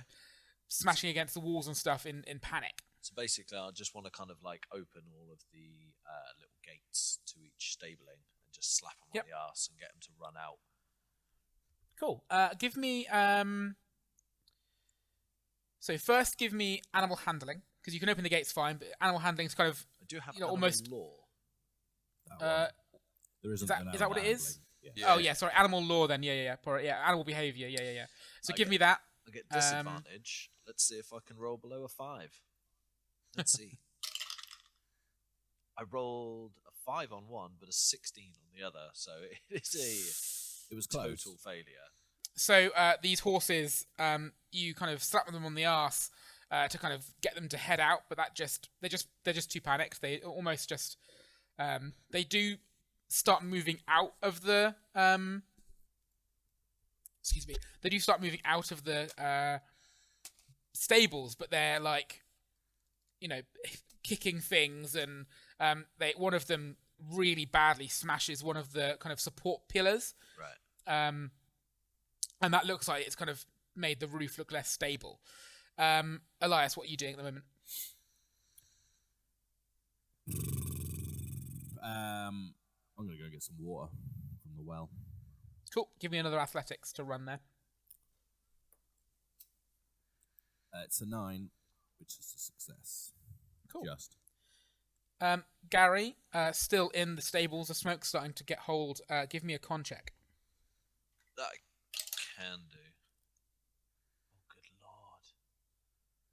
I needed a 16 or roll a 17. I'm doing a bad job, you dead. guys. Bye, Gary. Cool. So yeah, Elias, you get to the water. As you're kind of getting there, some of the guys kind of go past you in another direction, carrying the water. Do you want to say anything to them as they go past or anything, or are you just going to leave them to it? It's relatively obvious what they're supposed to do, I suppose. It's just... I mean, doesn't take a genius. Cool, yeah. I'm just going to... Well done, lads. Keep up the good work.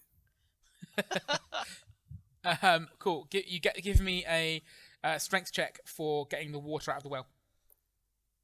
No. That's a 19. Which is a terrible, terrible failure. I fall down the well, and I die. You don't quite fall down the well, but you maybe drop a the bucket. rope snaps, and the bucket is lost. That was my favourite bucket. He's lost his bucket.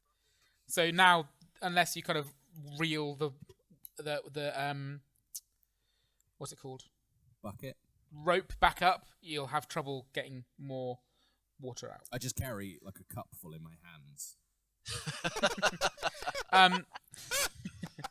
So Gary, The smartest member of our party, ladies and gentlemen. So Gary, you're in the stables. You're kind of coughing quite badly. The smoke's starting to get to your lungs. There is most of the horses are kind of escaped now. There's one that the fire is encroaching on. That the gate to the stable door, the gate to the door, has kind of had some like debris fall in front of it, and it can't get out. It's like burning like log. What are you gonna do? I'm going to rip it off with my mighty strength. Cool, I've give me that strength check then. switched to a dice that historically rolls low, which I don't use for D&D, but here we are.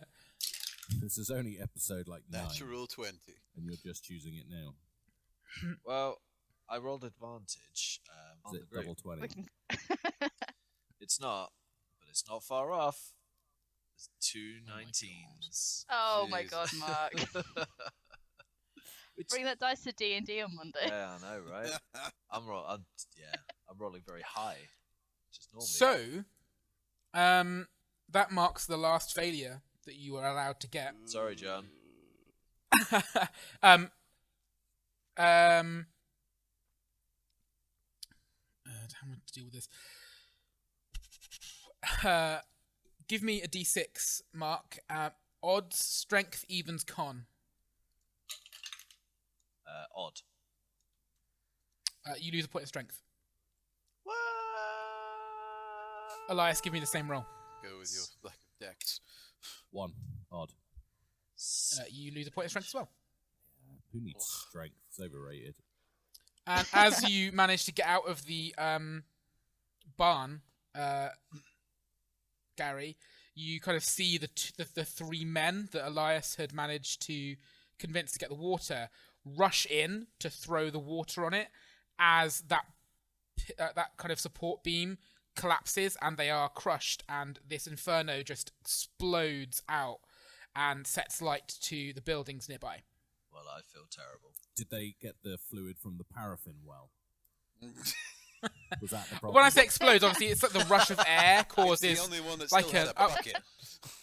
the rush of air caused by the collapse just fans the flames, and it kind of manages to make the leap across the gap to the next set of buildings, and they begin to catch as well. And that is your first failure. Great job, guys. Yeah, I know. It was strength as well. There was several strength things in there. It was mainly strength. Yeah, that's upsetting. So, the combat continues. Grandel, you are kind of ducking and diving, dodging through the melee, slashing out ankles where you can, and yes, love it. you hear a cry. What kind of cry? A shout, and one of the soldiers nearby you shouts, "Shields up!" And basically all of the militia near you kind of immediately crouch and brace, and as you look up, you see just iron rain coming down upon you. And you're going to need to do a luck dex check. Okay. Well, you have a choice. You can do the luck dex check, or you can braveheart it. So luck dex check. If you want to braveheart it, you would have disadvantage, but you get an extra bonus if you survive. Brave up, brave up, brave up. It's not very Grandel to do that, but I just thought I'd mention it because it's an option. I'm gonna luck dex check because it's not Grandel at all to braveheart it. It's like the opposite of Grandel. Luck dex, awesome. So I succeeded on my luck dex. Cool. You managed to kind of drop behind either an ally's shield or under some bit of rubble that you'd been nearby, yeah, and you survive. Awesome. And so do all the people that you're with as well. So the unit that you're in the area of also survives. So that would have been the impact of you losing if you had missed, if you'd taken the damage, which incidentally would have been 18 damage. That would have killed me outright. Oh damn! Glad you've made that. Max health. That would have killed me outright. Wait a minute. Did I do the math right? I rolled maximum. 2d8. Yeah, plus 2. That's 20. 18. Oh, Damn. That is 18. That's what I said. Yeah. Okay, I thought I was going crazy then. Yeah, I literally rolled a My d8 max got health 2 8s. is Yeah. 14. So. Oh shit, Christ, that would have not have been good. So This is why we don't Braveheart, ladies and gentlemen. reduce your luck by 1, Grandel. I have remembered. Thank you. So, and then the next thing that happens. So Grandel manages to just duck behind this kind of, this iron rain just goes, shoots, lands around you, and you and the men around you will kind of look out from where your cover you managed to get in, and kind of there's a little bit of a cheer, and they kind of continue on attacking the Skorn, some of which were killed by the arrows. Obviously, they don't have shields. So the next thing that happens. Grendel says something about fighting in the shade, but he doesn't think that the rest of the soldiers get the reference. The next one is Elias. Elias, you spot through the carnage as you're helping a wounded soldier towards the windmill.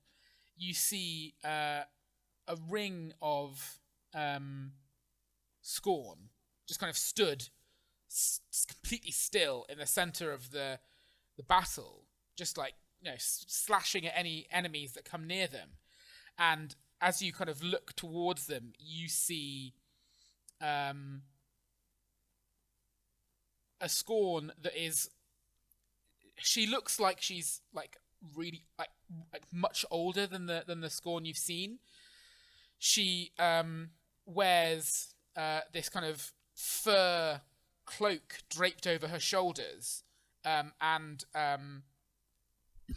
has like long skirts that are stained red, and her chest just has like like tribal like paint markings like on her breasts and she has them on her face as well and down her arms, and she holds in one hand the heart of, you think from the size of it, maybe a horse or a bear, and the other one has a dagger that looks like it's made of stone, and she's carving with the very tip of it into the heart while she chants.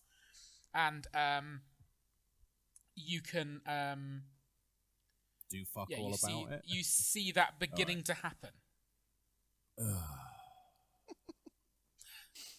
I feel like a lot of Elias's stuff has just been to sigh. Like that's his thing. He's That's just his like, oh, catchphrase. for fuck's sake. I go on about things World-weary. being cursed. Elias sighs a lot. Yeah. I mean, it's just I've got potato AC. I've got very few hit points. I can fire a crossbow once before it's utterly useless. I've got one spell slot left, and there's a ring of half-scorned and a witch doctor. Yeah. I mean, You can do it, Elias. Use your I believe in intelligence. you. You're my high intelligence? You're in high intelligence character. Intelligence. Can't argue with that. yeah, No. but I can't. So just... you can do role play. You can obviously role play. You can do like skill checks. You can do things like figuring out what the ritual is, what you think is going to happen to it, and then seeing if you think it's worth getting people to try and attack the scorn specifically. Like it hasn't got to be a combat thing. No, I know. You can do other stuff. I'm just kind of saying. Yeah. I think in the moment though, Elias's reaction is still to go, ugh. Yeah, because I'm just like, Makes for sense. fuck's sake, like like Gary would just like go bowl into them, like literally. Okay, I'm going to do an arcane law check, not lawn, because that's a different skill altogether. My magic Arcane lawn. lawn. Arcane lawn chair. This is why. Lawn chair. This is the problem with rum. You say that as if there was a problem with rum. I want to do an arcane law. Yeah. Okay. I want to be an arcade law fire. check. So give me an arcane law check. I'm sorry. I'll be quiet now. That's a nat 1. Wow. Holy shit. Good work. That's the power You know exactly what it of is. You rum. invented the spell. I'll be like, you're not So- doing it right, love. You want to do it like this? That's the wrong kind of heart.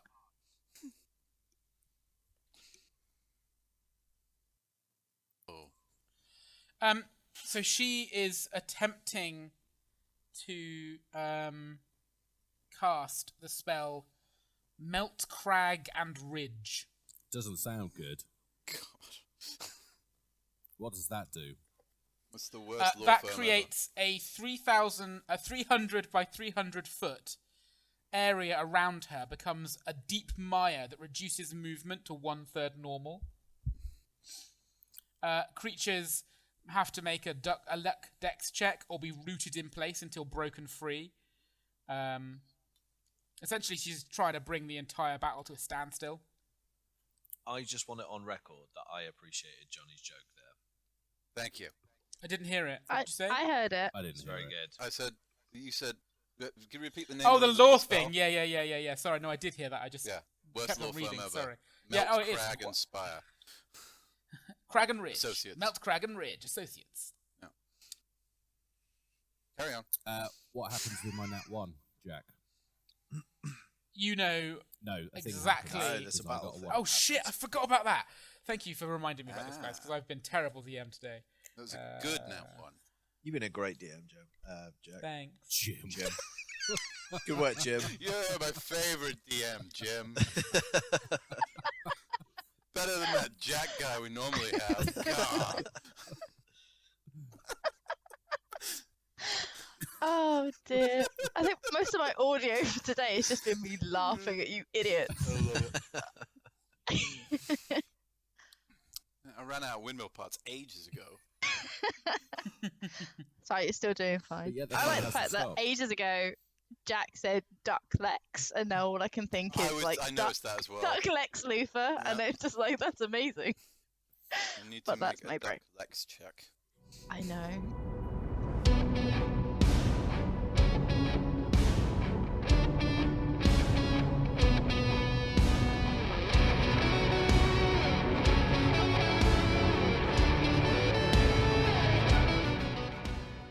Hey guys, it's me, Jim, the gang's favourite DM.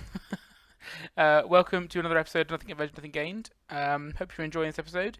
The climactic Battle of the Windmill. We had a lot of fun recording this one. It's genuinely been one of our favourites so far.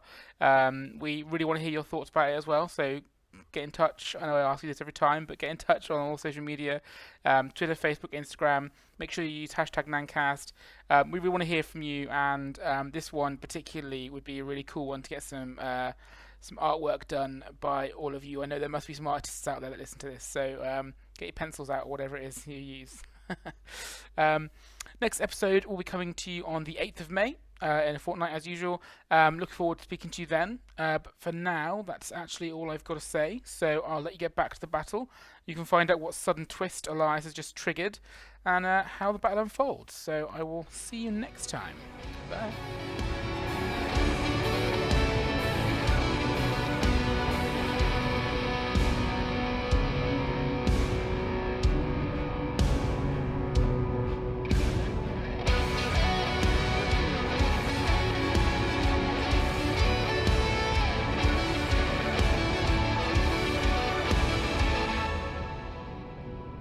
Sorry, John, you've rolled poorly on this one as well. I didn't roll anything. You I rolled a rolled natural poorly. one. It was the best possible thing. Yeah, but then I rolled on the So you sudden twist rolled table, badly. and it was not good for you. Dear, oh Um, dear, Bile. Jim. Bye, Elias. So, a small force of essentially the horses from earlier charge, they just charged past where you're stood, and there's just like carnage. They like kind of knock people down, and you need to make a luck con save. God. See, this is why I was sighing. A cluck long check. I got a 17, which is a fail, but I'm going to use my reroll Good man. because I don't want to die under horses. That's a 4. That's a success. Cool. can You die would have on- just had to roll on the top of injuries and horses, setbacks that's table. reasonable. Yeah, but that could have still been horrendous. It could have been bad, yeah. Cool. So you managed to just like stand very still as the horses run past you. But a couple of the person you were trying to take to the windmill is crushed underfoot, Yeah, fuck him. under hoof. Fuck that guy. Fuck that guy. I don't It know him was anyway. Actually, Bill Cosby. So Ah. fuck that guy. I am going to try and shoot the heart with a crossbow bolt. Ooh, Nice. cool. Like give that. me. I kind of feel like that's a major exploit. It's probably major because it's quite a small Yeah. target. Yep, It's yeah, it really is. big exploit. Give me that major exploit. So is that roll to hit first, So or I got just a roll luck to- check? I think I've still got a roll to hit with the majors. Cool. Roll to hit. Well, it's an 18. It makes sense plus because you are 2. shooting at it. So that hits. And then it's a luck Yeah, check needs modified. to hit first and cause damage as normal. Yeah. Then make the luck check. So then it's modified however you see fit. Cool. Give me the damage. Or the damage. Because you might kill her. So I'm only I'm shooting a hand. yeah, but it still does the damage. So 6 plus 2, 8. so I'm just trying to find the right page. No, it's not going to kill her. Cool. So I'm going to do a luck check. Do I modify it? Give me. Well, unless it's a negative Dex. modifier. No, yeah, I give me rolled a Dex. 9, so that's still a pass. Yeah, so I succeed. My luck is getting very low, though. I was going to say you've used it a fair bit. Yeah, you shoot this heart, and it just the way I see it in my head is she's kind of just about to finish her ritual, and she kind of holds it aloft as she finishes chanting, and your bolt just like shoots through this heart, and almost like the fletching at the back like takes it out of her hand, and it just goes off into the fray and is just crushed underfoot by some random skorn or militiaman, and like her spell, you kind of feel the arcane energy fizzle, but I am gonna roll on. Okay, no, she rolled very high on her dark damage magic effect, so nothing happens untoward as a result of it. I kind of look around to see if anyone saw my amazing shot, only to find that nobody was watching. Well, Nyla, give me perception. Okay. That's a 10, which is a success. No, if it was a great success, Nyla would have noticed, but she didn't. I'm too busy killing. She's too busy fools. killing the random things. Yeah, that's fine. If Yeah. you just saved that guy from getting crushed under hoof, then he would have noticed. But never mind. Yeah, Maybe, that's what you maybe. get. Yeah, but then we'd have to deal with Jim's Bill Cosby impression. That's true.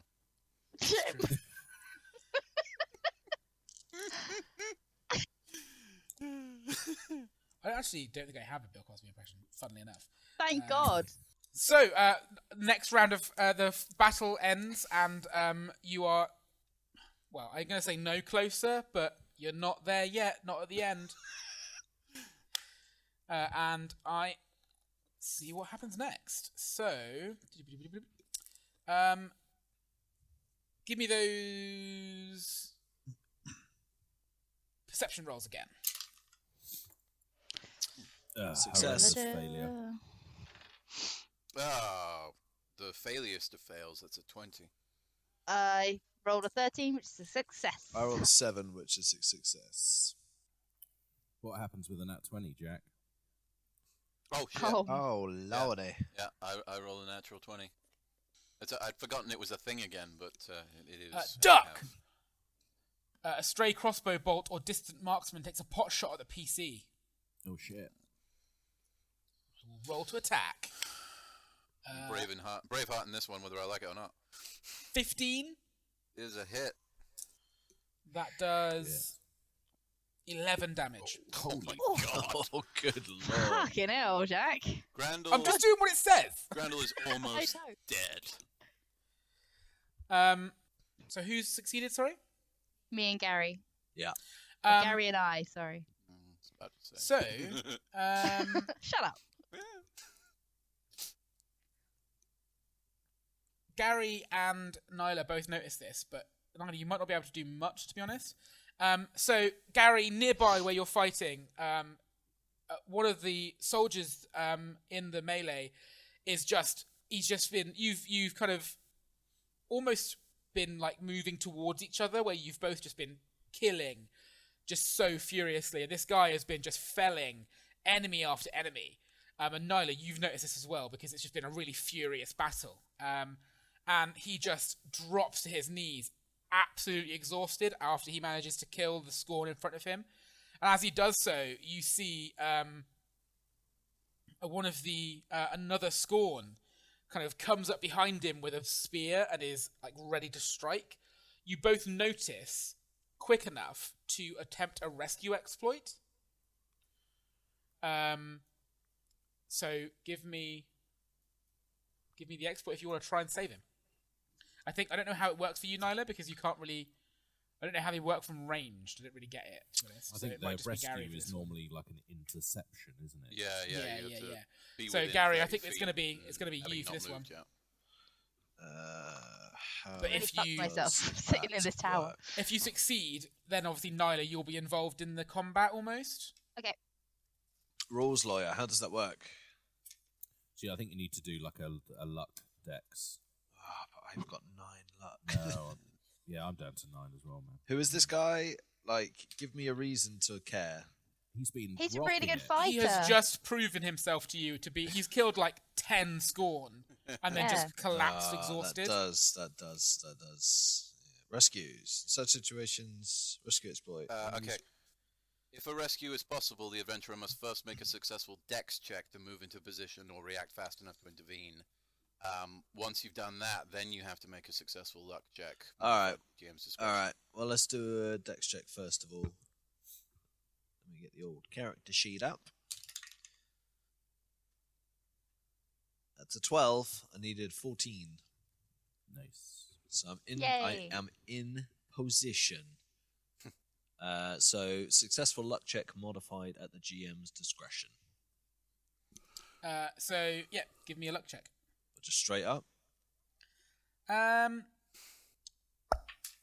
Can be. how are you? It's How at are you the accepting? GM's discretion. Describe. Is there any way I can do this with my muscles? Barge I mean, into it. you like barging into the spear woman and try to knock her aside.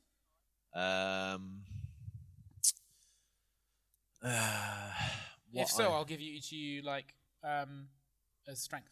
What I would like Barrel to do, into her. and this is how I would Rugby like tackle. to envision it. I'm in position. I've made my dex check, and what I do is with my great sword is knock the spear up into the air, and then with a spin come down and slash at her sort of torso. So Cool. up and then spin, boom. Cool. Give me that strength then. Excellent. It's only a +2, but I did roll a 4, so looking Yeah. good. You managed to save him. Oh, has your modifier gone down, Lose. Mark? Yes, it has. It was a That 3. sucks. Yes, yes, it does. Now my luck is 8. So So you save this man, and now roll me initiative. Get a free attack because of the way you described that. okay. And Jack, you were saying that these lost dex and strength points, you can only get one back. You get per long get rest, one right? back per long rest. Yeah. Son of a bitch. Not one of each, for example. Well, I rolled 14 +2. No, that's not how it works. You need to just roll under. No, I was rolling an attack. Oh, sorry. I thought you were doing your initiative. Get off Yeah, my you- back, you hit. John. You Get hit. off my Where do dick. you get off? Get off my dick, man. Somebody You get on my deck. No. you succeed in attacking her. Excellent. I get to roll an attack, or I get to roll damage on a d12 for, I think, the first time ever while playing RPG. Nice. And this is with your magical greatsword that we don't know what it does yet. Rolled a 1. Wow. He doesn't know what it does yet. In fairness, It's That's cursed. true. It's +2. +2 damage. I'm not raging. Just yet. I'm not raging, so it's +2, so it's 3 whole damage.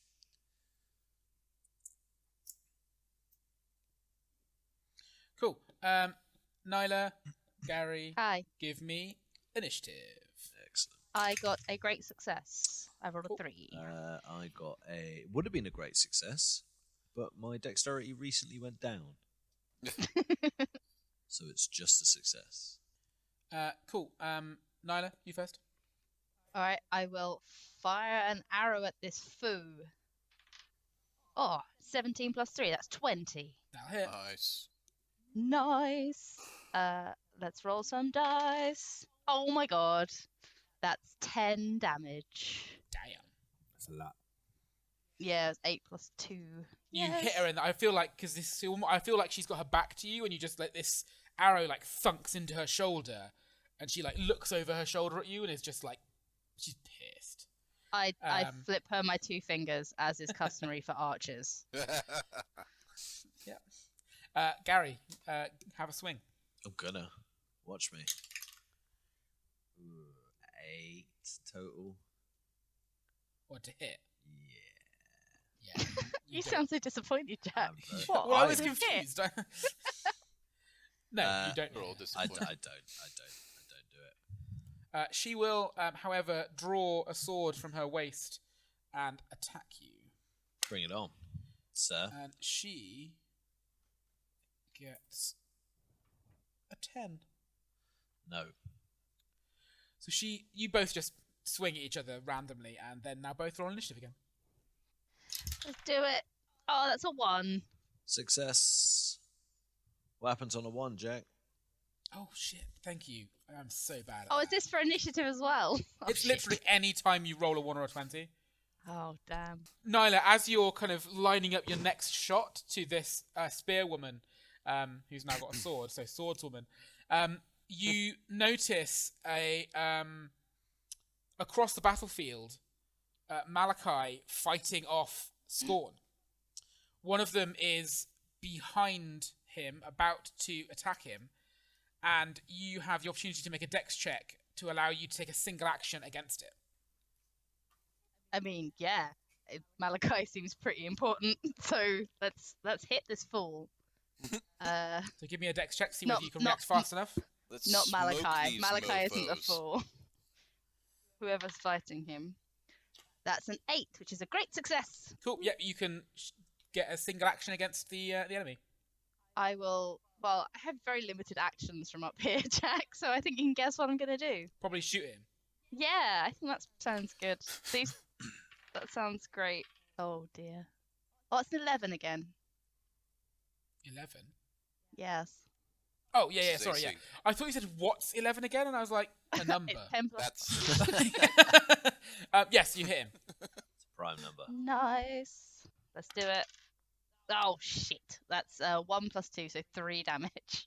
Oh shit! You kill it. You shoot him. He doesn't die, but Yep. the shot does give Malachi enough time to kind of see him, and you see him swing around with his sword and slash at him across the chest. Nice. Diversion tactics. And then you immediately get, because you rolled a great success, you can shoot the person attacking Gary.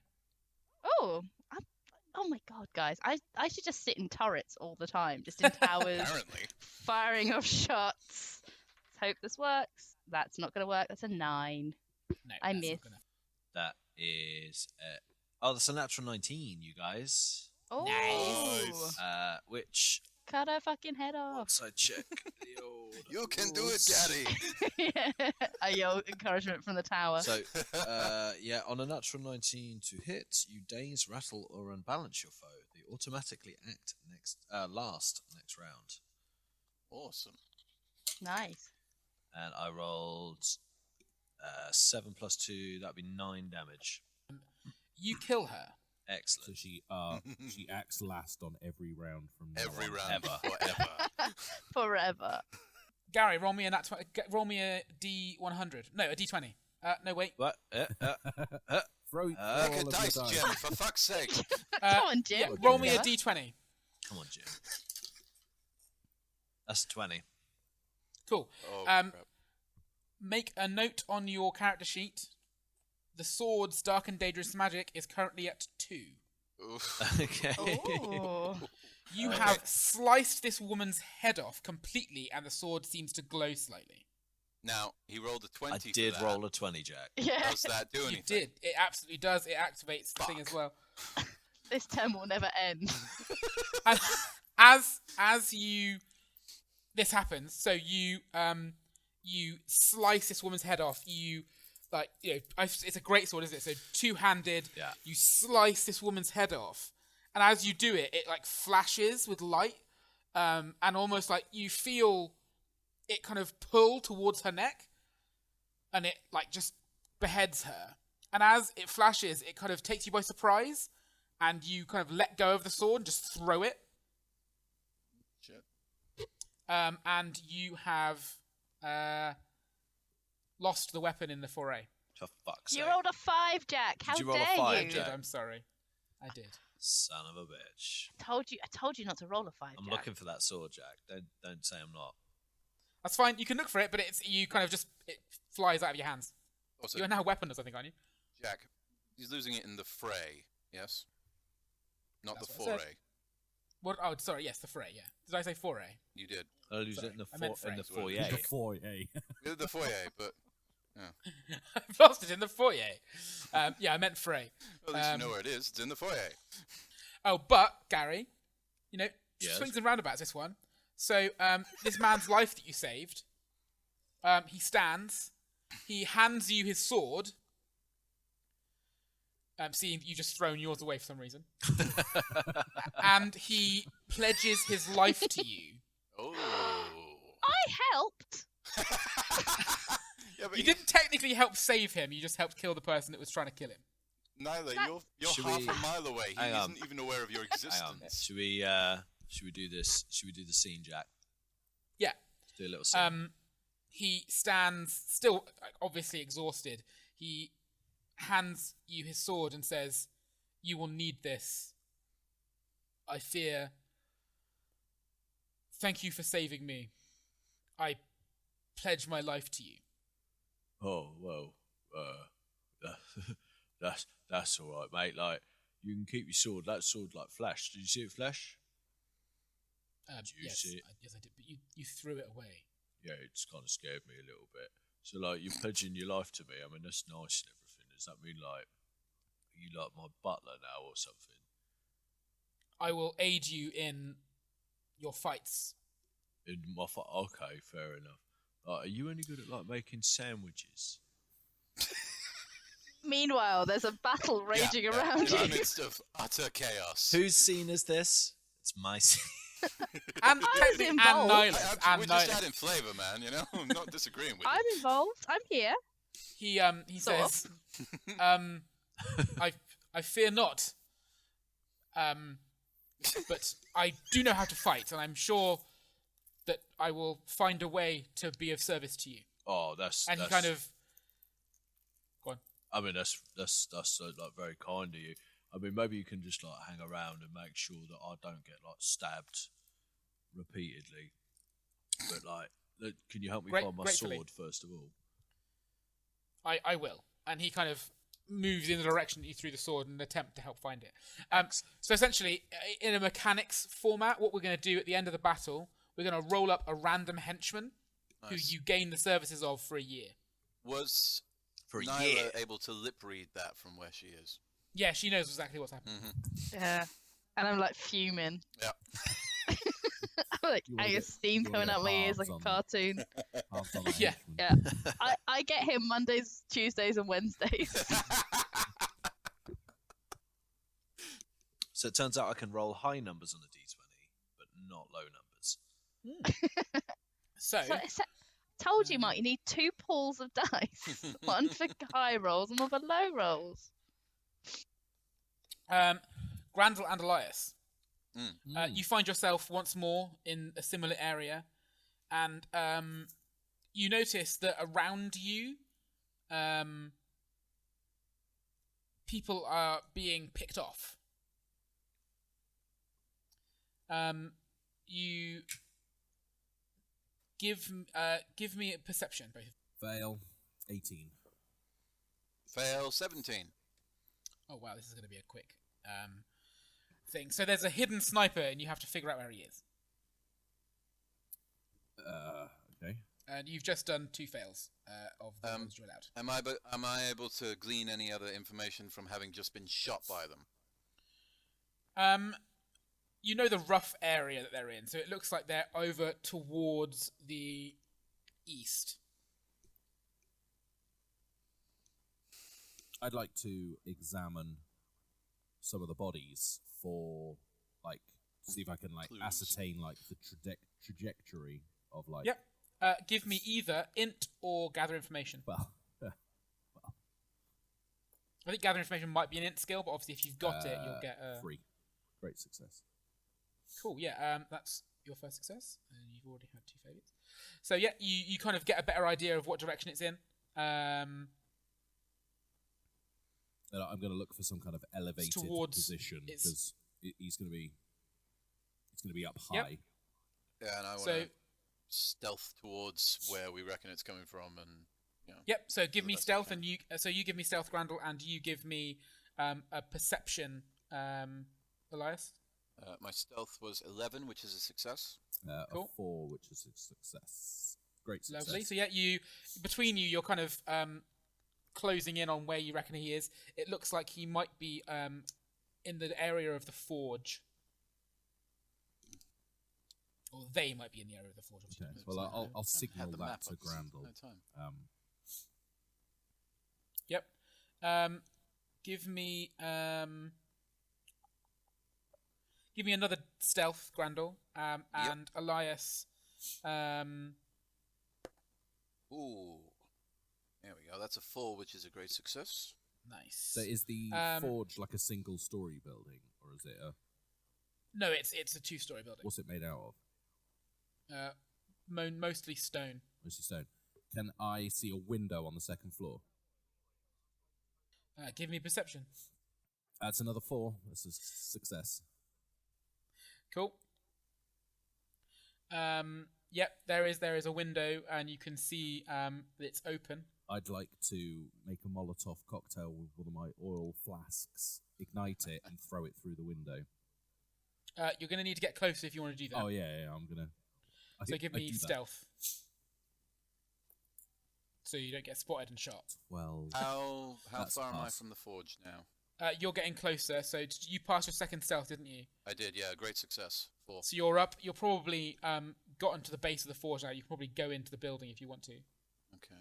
Is that a great success, Grandel? Elias? No, it's just a normal success. 12. Cool. So obviously, Elias, you can see Grandel at the bottom of the forge. You are just approaching, so you're you're quite a way out of the main melee now. You're towards the east side of the camp of the fort. Sorry, with the forge. This is where the well is as well, actually. And there's this 2-story stone building, and you think it's probably in the tower. That's where the most likely place is that he's coming from, as far as you think. So you've managed to make it up to the tower. What are you both doing next? You're both basically at the tower. Oh, so it's not the forge. Oh, it's the forge. I'm sorry, I'm calling it a tower because it's written down tower on the page in front of me. So yeah, it's the forge. Sorry, you're at the base of you both managed to make it up to the base of the forge. Well, I would like to. I would like to scale the wall. If I can use my daggers to kind of dig into the gaps between the stones, I'd like to climb up the side and see if I can That'll get be the drop on anybody who might be there. acrobatics. Cool. Elias, what are you doing? I want to stick with my original plan of the Molotov with the oil flask. Cool. Give me an intelligence check. My acrobatics was a 9, which is a normal success. That's a 12, which is a success. Cool. Yes, this is where the sniper is. You have managed to succeed. You've managed to succeed on this, so you have successfully got the location of the sniper. You now need to successfully kill him. Obviously Grandel is kind of below the window, and you're kind of within throwing distance with this hastily made Molotov cocktail. What are you doing, both of you? Is he climbing up to the same window I was going to chuck this through? I mean, there's only one window on the second floor, so I assume so. I'm happy to wait underneath the sill while you throw that in. I'm still going to chuck it. It's a great idea. Cool. Yep. Yeah. Give me an attack. I will wait underneath the windowsill while this happens. My initial thought was to throw it below the window, so it kind of... Please don't do that. Well, no, I know you're climbing. I was just going to cover the open window with flame, but obviously that's where you are. Yes. It's a 17 plus dex, I guess, plus 2. Nice. Yeah. Cool. Yeah, you managed to fling it in. Grandel, you hear a surprised shout from inside. How close to the window is the surprise shout? Oh, extremely. Like at the window, basically. And you hear the smash and the kind of telltale sound of flames igniting and kind of angry shouting in a language you don't understand. If possible, I'd like to just lift myself up over the edge of the windowsill. If there's someone right there, I will just stab them straight away. Yep. Pull them out the Do that. window. I'm a dwarf. If they're a scorn, they might be a bit stronger than me. That's They true. are very large, yeah. Yeah. I just thought that was a cool You're not going image. to do a It is a very Batman cool image, but, stealth takedown, like. I'm doing like pirates climbing up the side of the pirate ship. I want to just lean in and stab him in the back of the neck. If he's looked towards where this fire is coming from, hopefully. So that is. Sorry, no. 15. 8. Sorry, 17 versus AC. Yes, that will hit him. Awesome. For it is a he. 1d4. 4 plus 9 damage. Cool. You reach in as he turns away from you. You manage to pull yourself up with one of your daggers, in the wall, and you just manage to lean in and just slit his throat from behind, and you kill him. Well done. You have been successful. Got him. Nice. Yeah, you hear a ka-thunk, and Presumably, the forge, by its very nature, is fairly relatively fireproof. impervious to Yeah. fire. That's what I did ask what Awesome. it was made out of. The roof is wood, obviously, but obviously you're Easy to rebuild. the roof is the easy bit to rebuild. Yeah. The roof is on fire. We don't need no water. Let the motherfucker burn. Exactly.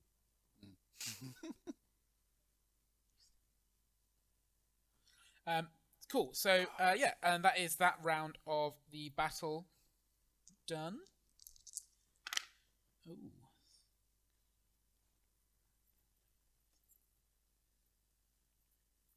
Ooh, and that brings us to the final confrontation. We did it. Wow. Sort of. You Wow. We nearly did it.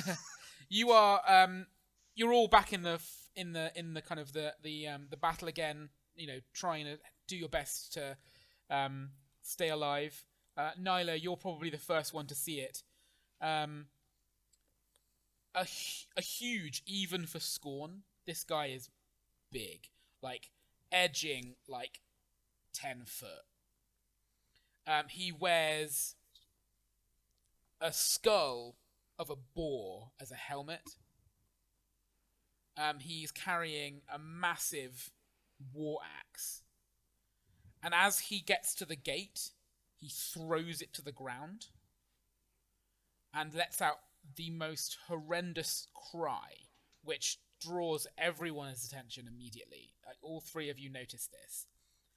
What does it sound like, Jack? I'm not going to do the sound, because that is audibly displeasing. Jim He would la- do the sound. Well, I'm not Jim.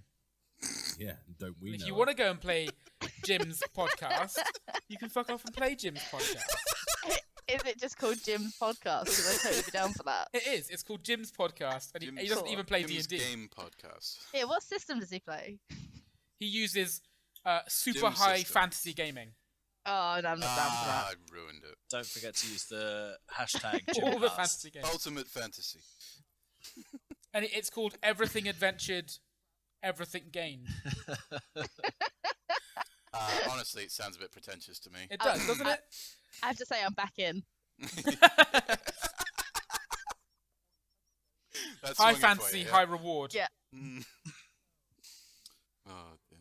So yeah, this Skorn screams as he walks through the gate, casts his battle axe to one side, like almost in front of him on the floor, and his bones and like form begin to shift, and he begins to transform into what can only be described as a were-boar. Like, his tusks elongate, he sprouts like this thick, bristly fur across his back, which is like almost got the like, I don't know what the word for it is, like more like a mohawk, like a mane going up his back, and his kind of his body hunches over a little bit, and his mouth kind of curls, and he has like his feet turned to hooves, and his kind of forearms thicken, and he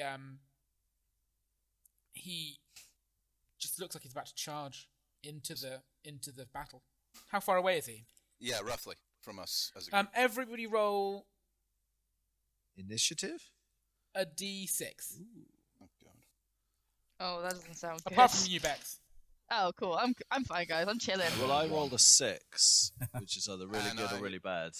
I also rolled a 1, so... So I was gonna say they are 1d6 10 feet away. Right. To 10 feet So away. you're 10 Eight- feet 80 away from feet him. away. I'm 60 feet away from him. You So, guys are yeah. fucked. Gary's a fair way away, and you're really close. That's the opposite way good. round. You need it. Yeah. Yeah, it is. Ideally, Yeah, we'd like it the other way. unfortunately, I'm sorry, guys. That was the only fair way I could think of doing that, because it is a kind of random battle you're on. Obviously, Fair enough. Nyla is kind of up in the Yeah. tower. It's all very well for you on to say her. fair enough, Bex. Yeah. From half a mile away up a giant get- windmill. I get out my pom-poms and just start cheering you guys on. Jack, Whenever someone says "get out my pom poms," I always imagine the Yes. scene from Where are you Aladdin. going with this? You know, it's like Oh, Jafar, the Jafar, genie. he's so great. Man, if he can't do it, great. No, yeah, exactly. I love that. But hopefully that's what Orbex is doing. Like, Elias, you're our man. If you can't do it, die. Jack, did I find my sword? No. I'd also like to remind The you mechanic at for this that is point, that it's lost. I You have can't find it until 3 after the battle. hit Ugh. points. Yeah, I know. I'm sorry. Are you though? Yes. Because you just put me 10 feet away from a giant boar No, scorn. the dice did that. Now, do Your I- dice. do Boar I have- scorn and 7 years ago. Did he give me a Our long sword sword Nice. or a brothers. great sword? It's a great sword. Excellent. It's a fantastic sword. I was just about to say, It's did you awesome tell him sword. how great that sword was? Yeah. That's a great sword. It's actually What a great sword. it's a one-handed sword, but it's great. Oh shit! Sorry, I thought you meant that I gave you that you threw away. No, the guy gave you a longsword. Sorry. Okay. Fair enough. The only person using a great sword in this entire battle was you. Actually, no, the 2 people, you and Malachi. And you don't know where he is. I know where he is. You knew where he was. He's since moved. Oh. Trixie. So, essentially, the way this will work is I'll die first. everyone give me initiative. This is a boss monster. Natural Yeah, one. this can be my worst roll of the night. I can That's feel that's it a coming. fail. I rolled a success. But John did roll a 1, Jack. Great, I don't know if you great caught that. success, and also Okay. a 1. Oh, I rolled a 17, which is just a fail. Elias, which means a sneaky git stabs you in the back. Motherfucker. And you take It wasn't me. 6 damage. Now that's the noise it makes. Because you're glass. It's a very light knife. Bone is glass bones. Snap. Yeah, he's like Are you Samuel still L. alive? Jackson in Are you Unbreakable. still alive, John? I mean, I've got more than 6 hit points, Jack. I didn't know if you had already been damaged. Grandel would have died from that. Jim would have known. Someone that stabbed me in the back. You know, actually, no. Jim did. That was the sneaky git that stabbed you. Stabbed you. It was the scorn Jim. He's well known for being a sneaky git. Betrayal. Betrayal by Jim. He's no scorn A Jack. Jim Trail. Jim Trail. So it took me a second. Cool. Yeah. So everyone, you get to go first, Elias. I just sulk. Yay! So I got this square scorned boar type thing in front of me. Anything else? You do. Is that? I mean, there's obviously the other scorn around, but are they just most of the other scorn are all preoccupied fighting the militiamen. What about the sneaky git that just stabbed Elias? Oh, he's just like running around stabbing people in the back. He's not bothered about Elias. Like it literally, it's just like a random stab that they just. It's basically like a rogue scorn that's like just running around backstabbing people and running away. Should be glad it's not like an actual rogue, because if that had been an actual rogue backstabbing That you, would have killed you. that would have killed All you. right. Like, Well, He runs up, stabs you, goes, and then runs away. 'cause yeah. That's what they I'm do. going to shoot him in the eye. like major exploit style. Major exploit. I'm going to blind this motherfucker. Well, in one eye. Nice. If he blind this winks, he'll be blind momentarily. Oh. Like when you blink. I was Wow. thinking that, but I was like, no, let him have it. Okay, so yeah, I'm gonna totally. I think I'm close enough that I can shoot him in the eye. Yep, absolutely. 16 plus 2, 18. That is a hit. Nice. 5, 7 damage. Cool. And luck.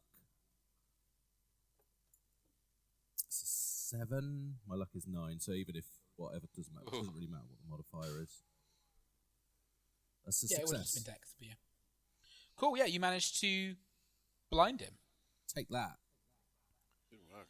and then I run away. Cool, yeah, so he's blinded in one eye, so he's like he obviously he gets hurt, and then it's just like you run away as well, yeah. Oh yeah. You run your 100%. full speed away. Sorry, Grandel. As I'm running. Cool. Grandel, give me the stealth roll that you would have done every single round that you have been moving through this battle. That's a 4, which is a great success. Cool. This weird. You didn't get a great success, did you? I got Anybody a else? fail on my initiative. What did you get, Gary? I rolled a success. Cool. Sorry, I'm just checking whether you had a great success or not. 'cause I think I speak for me and everyone else here when I say that I run up and rage. it's not your go yet, Gary. Well, maybe, who's to say? Which The dice. Jack. the rules? Initiative and I did have a So success. the yeah. war, Not a the great weir boar. Yeah, but the This is a the boss. the it's Ah, a boss it's a monster, boss, so it's you a have to get a great boss. success. Yeah. So this wereboar charges forward, just like knocking Skorn and Militia aside with its tusks. It kind of drops to all fours and does like a charge, like through the crowd. Just basically just killing things left and right. It don't give no shits. And then it's your go, Gary. It's now 40 foot closer than it was. So Okay. 20 that foot means away. 30 foot past me. In Yes. that case, Awesome. what I would like to do is use the charge attack, You may. which I always forget about, which gives me +2 to hit and +2 damage, plus rage. Which also is the only way you'll be able to reach it because you've got half movement at the moment. Absolutely. Well, it was 20 feet away now, so So So Jack, you're 15 saying foot it- isn't enough. it went on all fours to charge. Is it spending most of its time on its back hooves then? Yeah, it kind of drops down onto its. It's almost got like its hands have kind of devolved almost into hooves as well, but like more like it's weird. It's hard to describe. It's like I It's don't kind know. of halfway between hands and hooves. Yeah. So it like drops almost like it drops onto its knuckles, which are like hoof-like, and then its fingers can unstretch again once it's back on its back legs. Okay. But yeah, it drops forward to charge and like kind of gores people with its tusks. Its tusks and bite seem to be its primary attack from what you've just seen. But yeah, it is kind of it's spending its time on its all fours and then rearing back to kind of take swipes with its hands as well. But its mouth is its primary weapon. Thank you. okay. So I would like. I'm not going to do a major exploit because I can't afford to spend any more luck. I'm just going to do a charge attack, which gives me +2 attack, +2 damage, plus rage. So let's go. Let's do this. Let's do this thing. Let's do it. That's a 19. Nice. Oh, Nice. That's what we want. So he acts last next round. On a long sword. Awesome. Oh, well, disarm. Disarm? Can I disarm? Oh, you him? can't disarm him. I no, don't 'cause think I he's- can disarm. You can't cut his face off. It's a hit though. Without. You can. Yeah, it's a but hit. Yeah. Hit. it'll take longer. Do need to look up real quick how much damage a longsword does, which D8? is D8. I think it's D8. It is a D8, you guys. It is a D8. So my strength went down. Ooh, okay. So +6, +2, so +8 damage. That's a 4 + 8 is 12 damage. And I good. guess I'm just kind of like, what I want to do is kind of like get in his way and stop him charging and just be Oh, you've got his attention. to be, yeah, for sure. I want to be like the primary target for attacks. You get an extra plus to damage if you're using it two-handed. Longsword. Well, I'd do that then. So that's another I 1 guess. damage. Another 1 damage. 13 damage total. It's staggered. Nice. Oh, Excellent. Grandel or Nyla, who wants to go first? if I may. Please do, good sir. Thank you. I would like to attempt my first major exploit. Ooh. I want to stealth up behind him with both of my daggers, and essentially I want to cut his Achilles tendons. Oof. Nice. Yeah, you can do that. Have a go. Give me that attack. So, first attack is complete shit.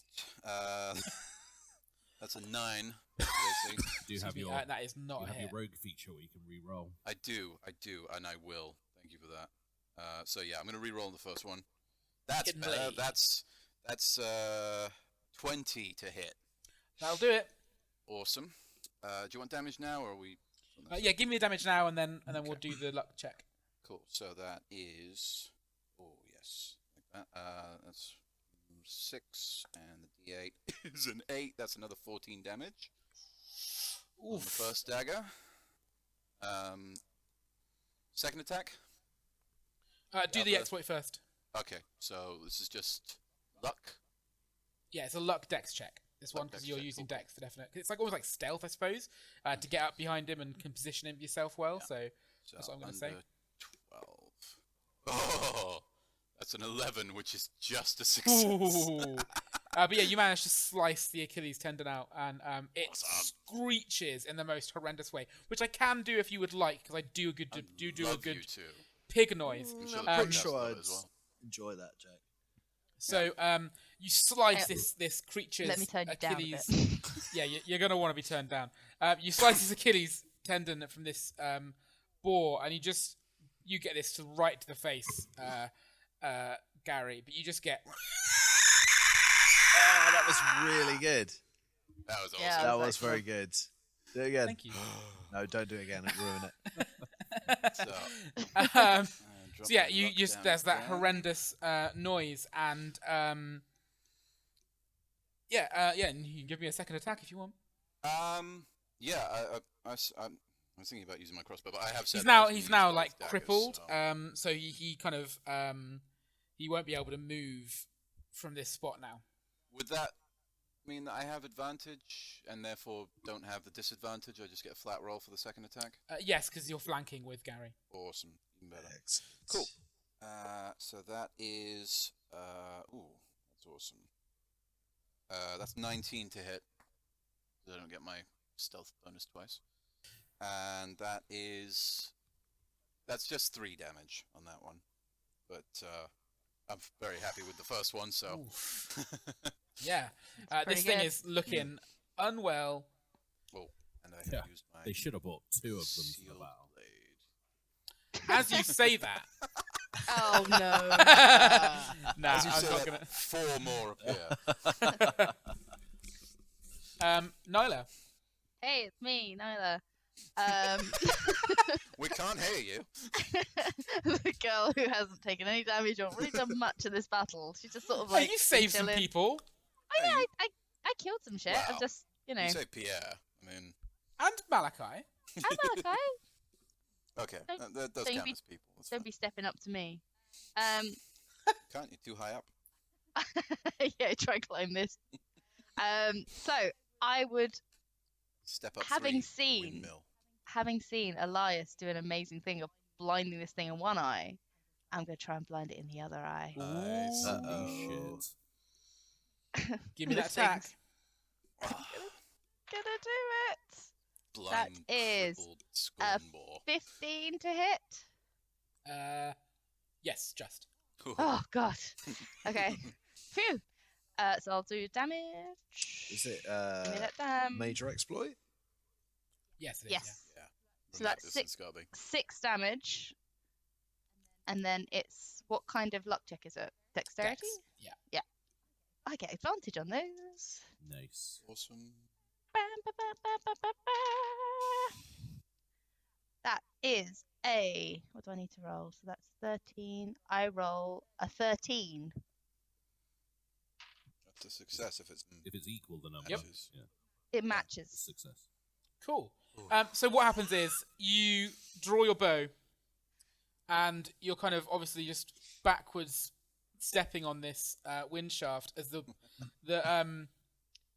sails slowly move in front of you, and with every kind of pass of the sail, you see like this battle almost unfold.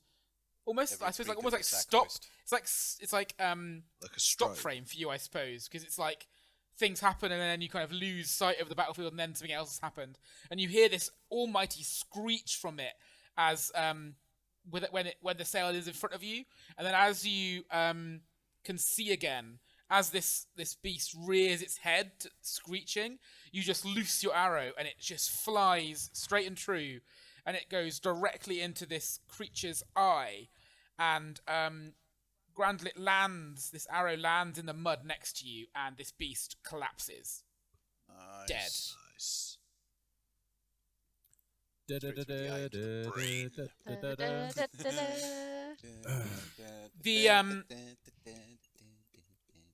The militiamen around you and the scorn around you, who had kind of...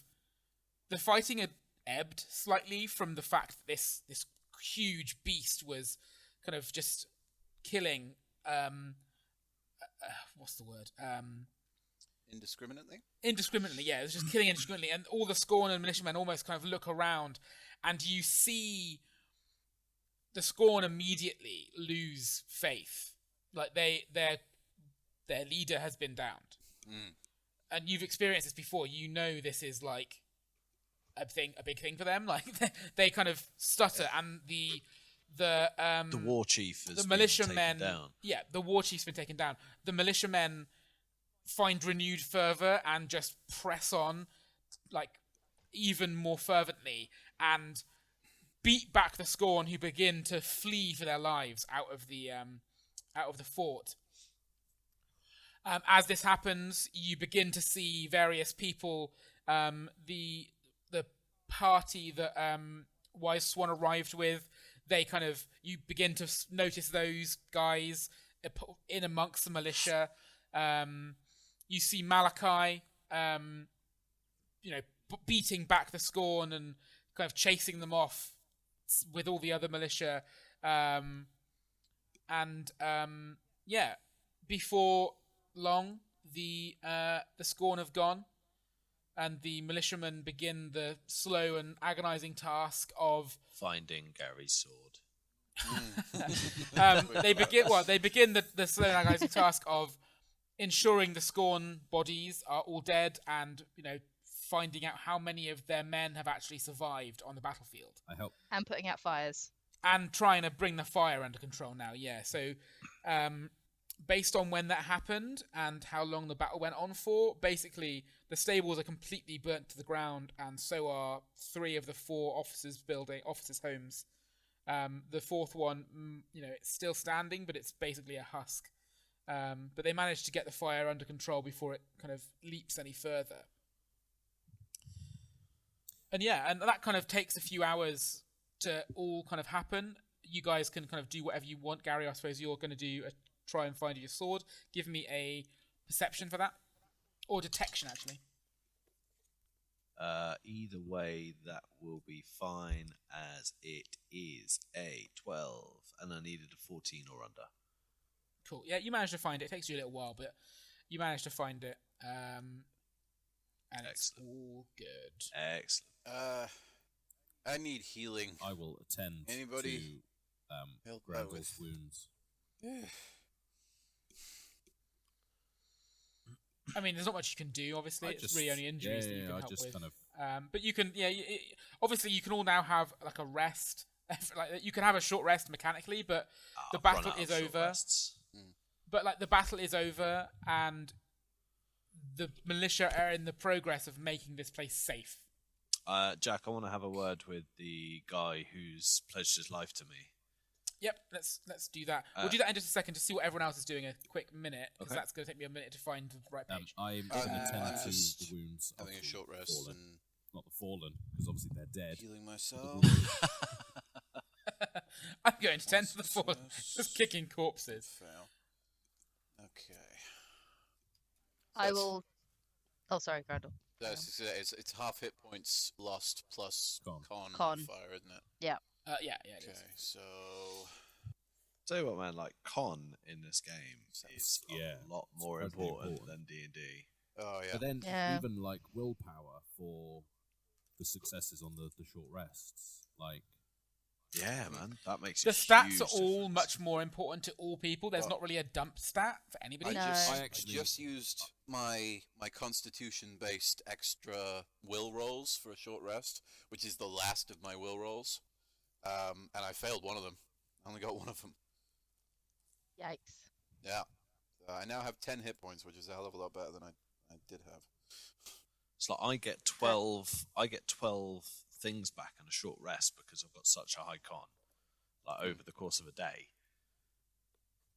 That's huge. That's how I was able to go from almost dying to, full hit points back, over the course of one rest. It makes a lot of difference.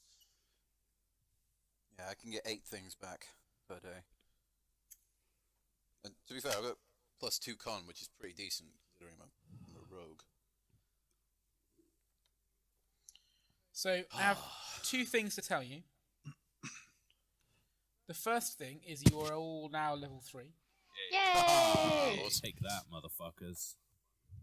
Take that, Dad. Yeah. Who's level 3 now, Oh, Dad? God. Look at me now, Dad. Look at me now, Dad. Look at me now, Dad. Sorry, it's a community reference. Sorry. Yeah, love it. I've forgotten what we do to level. Completely thrown me. I get So, a unique feature. I don't know about you guys. Yeah, everybody gets a unique feature. Yeah. So, the unique features. There is a list of suggested ones that you can all choose from. However, I have also written specific unique features for each of you Ooh. that you can choose to have if you so wish. I mean, what's in the box? What's in the Find door number 3. I mean, we've been after a boat for ages, but, whatever's in the box. It could even be a boat. You know how much we wanted one of them. I do like the unique features thing of Yeah, they're LFG. cool. It's very, very cool. Mm. It's very So many. makes it so customizable. Yeah. What I want you to do is I want you to all have a read through properly of the unique features. And we will do the unique features at the beginning of the next session. Are we allowed to know what ones you've made up for us You as well? absolutely Choose from? are. Without what the last one was. Go. Yes, please. Yeah, let's hear So, 'em. Grandel, Mm. yours is called Orb Bearer. Nyla, yours is called Hey. Moon Daughter. Ooh. Elias, yours is Witness to the Impossible. Hmm. And Gary, yours is Chieftain's Blood. Ooh. So you finish you kind of manage to the battle ends. The Skorn have been piled up and are currently burning just outside of the gates. The gates have been repaired hastily and have been barred for the time being, and everyone is kind of retreated back within to, I suppose, lick their wounds is probably inappropriate. Not if you're bear. Celebrate victory. Yeah, but everyone's kind of like it's a Drink. victory, but it feels hard won, and everyone's kind of mourning the loss of their friends and companions. Relief more than celebration. Yeah, it is. It's kind of more like shit. We survived than yeah, we did a really good job because it's like it came at a massive cost.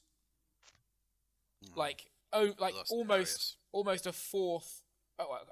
A quarter of the people in the fort Fourth. died. It did sound weird when you said that. Fourth. Fourth? Yeah. Yeah, that's what I Jesus. realised. A quarter of the people that lived and worked here died in this battle. Yikes.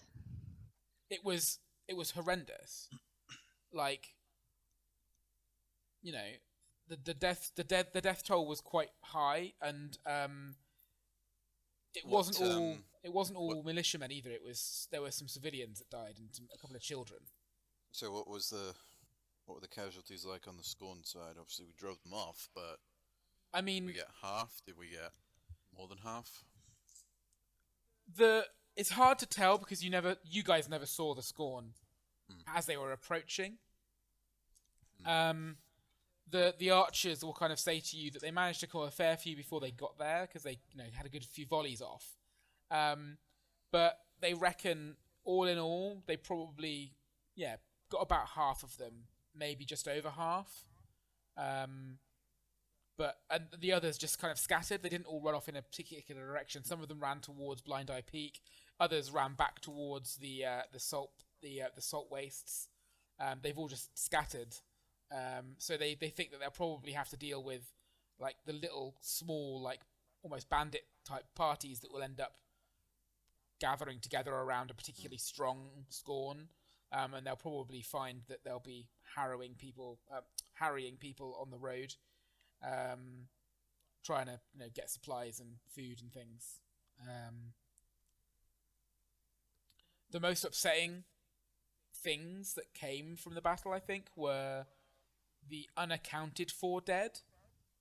of the kind of couple of militiamen whose bodies just weren't found, and it's kind of assumed that a couple of the Skorn may have taken them and like stolen them away, and you know that from just Skorn are likely to flay them and eat them, and that's upsetting, obviously, and yeah, it's quite somber. Like everyone's happy, everyone's glad to be alive, but there's also kind of the guilt begins to set in when you see your friend's wife crying because he's dead or missing, or and the ones that survived but have been injured. There's a few guys with who have been crippled from this. Like there's people with horrendous leg injuries, really bad shoulder and arm injuries, who probably won't be able to fight anymore, really, and are gonna have to kind of head north back towards the city, to the relative safety of the city again, because they're no use really here. So they're gonna have to kind of go back off rotation almost. So there's connotations there of having to uproot their families again, because if they're not supplying useful work to the fort, then they just can't stay because it's not really big enough to allow for that. So yeah, the mood is definitely, it's a difficult one to kind of, I think it's quite a hard place to be at the moment. They're all really glad that you were there, and same with the other adventurers, like the other party. They're all when they see you, they're like, thanks for staying, and they're amazed at the killing of the the boar scorn. They start calling you Eagle Eyes, Nyla. For your you've saved a couple of their lives. More than a few of them, were saved by a well-timed arrow. A couple of the men who were injured, owe their lives to you, Elias, because you managed to kind of pull them away to relative safety in enough time. And a few of them, Gary, the men whose axes you gave the axes to, they come and find you at some point, and they're like, they give your axes back, and they kind of say, we wouldn't have survived that if you hadn't have kind of given us the will to go on. The loss of the captain was just a huge blow to the fort as a whole, and that's going to take some doing to kind of fill the void of. And even you, Grandel, to be honest, you probably saved more than a few lives with your a well-timed backstab in the right place. Just no one knows. It was so good. No one noticed. A few of the men will recognize you and will see you and will know that you were the one that stopped the Skorn just at the right time. The unsung hero of the Battle of the Windmill, Cragmar Brownstone. You do plenty of good job singing your own praises. You're fine. No, to be honest, Grandel is sat in the bar nursing an ale. He hasn't spoken to anybody since the end of the fight. He is utterly exhausted. Was really badly injured. Obviously, he's healed up a bit now, but he's just, he's just drinking silently to himself. And that's what a lot of the militiamen are like as well, to be honest. Can we do a quick scene where Gary kind of walks up to Grandel to the table, sits down with a pint, slides one over, doesn't say anything for a little while. Grandel takes the one that he's slid over and just holds it up in a sort of gesture of solidarity. Doesn't say anything. Starts drinking it. Gary will touch glasses with him. I always thought you were a little bit more of a hider when these things kicked off, Grandel, but I saw you a couple of times, mate. You really impressed me today. Oh, thank you. Hiding has its benefits. They don't see it coming when you stab them in the back. Absolutely. I mean, look at my leg. I'd rather not. It smells. I know. It's I'm only a few feet away from you, Gary. I can smell it. yeah, it's not ideal, mate. Sometimes, I get a bit overexcited and just run straight into things. I wish I could just have a little bit more. I don't know, just a little bit more smarts like you. Well, here's to healed wounds and soft beds. To soft beds, mate. You deserve one tonight. And Cheers. cheers. Down the pint. Slam it down on the table.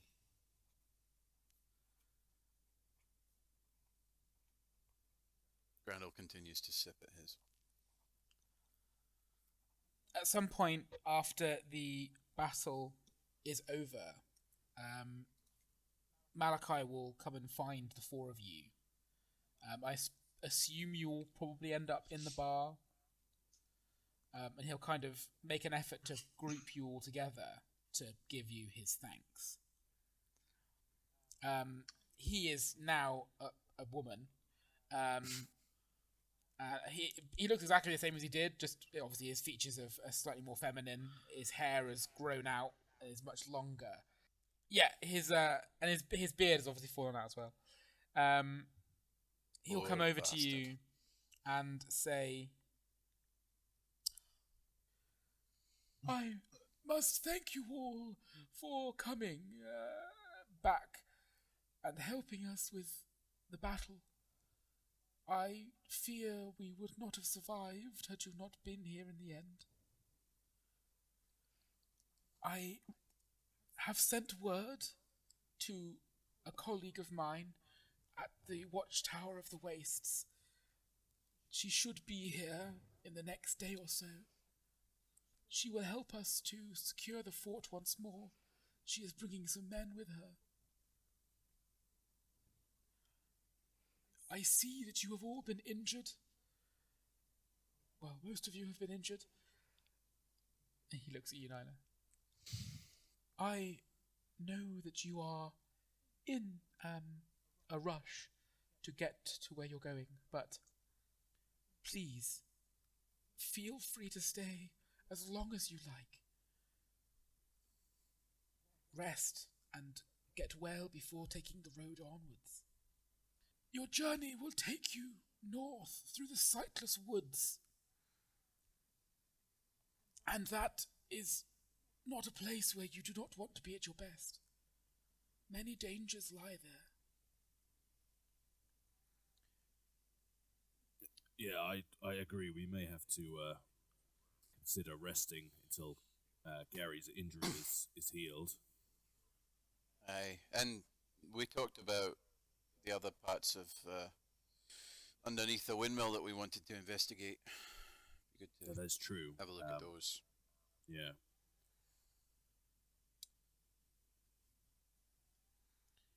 But I think we'll stick around at least for a short So time. who was this lady you've invited, Malachi?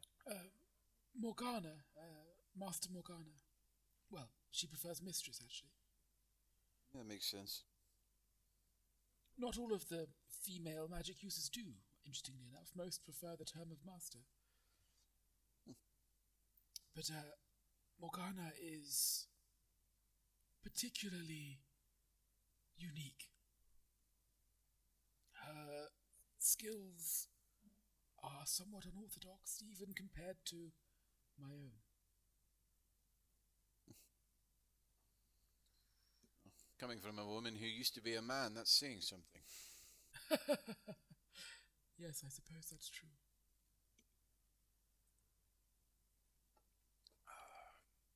Essentially, from a kind of mechanics point of view again, if you want to spend some time having downtime here, you can. With Elias tending to the wound, Gary's leg will take a month to heal fully.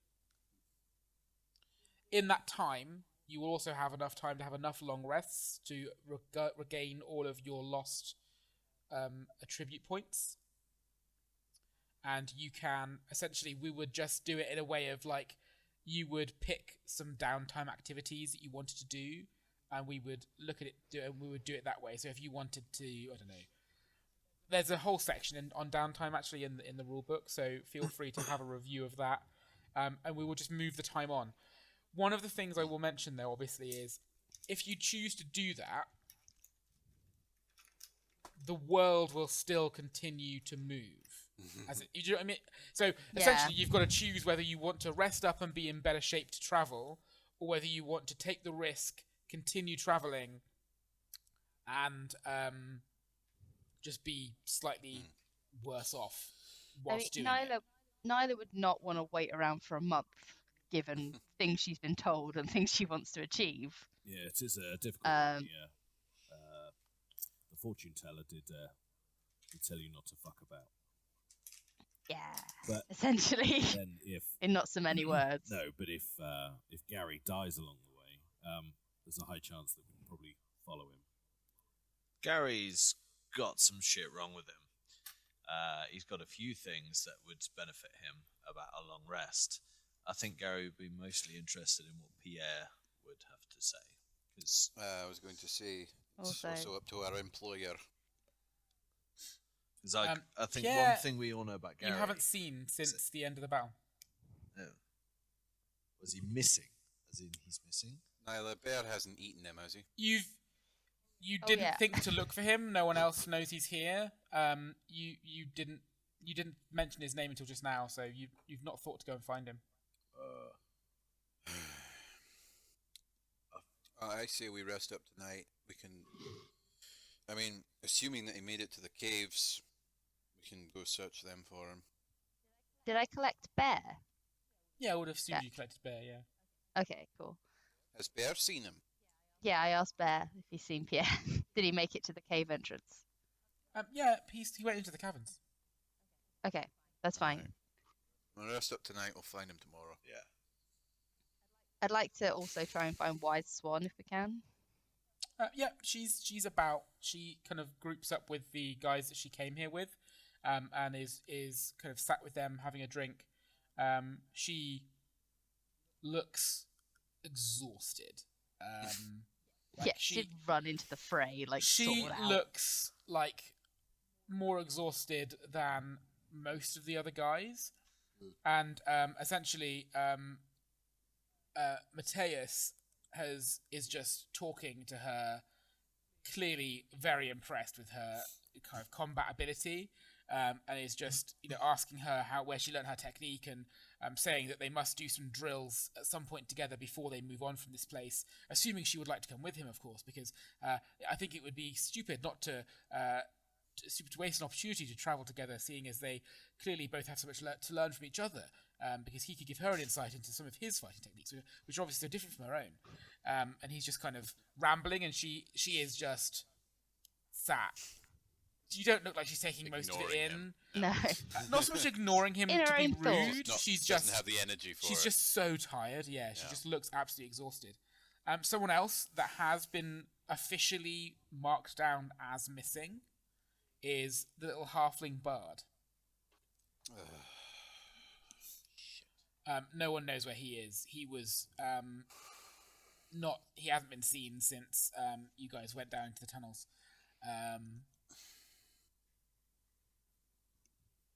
Yeah.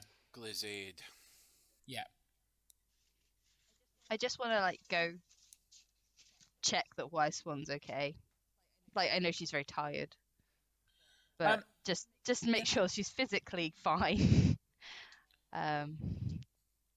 She seems like she's unharmed. She'll say to you, she will smile wearily at your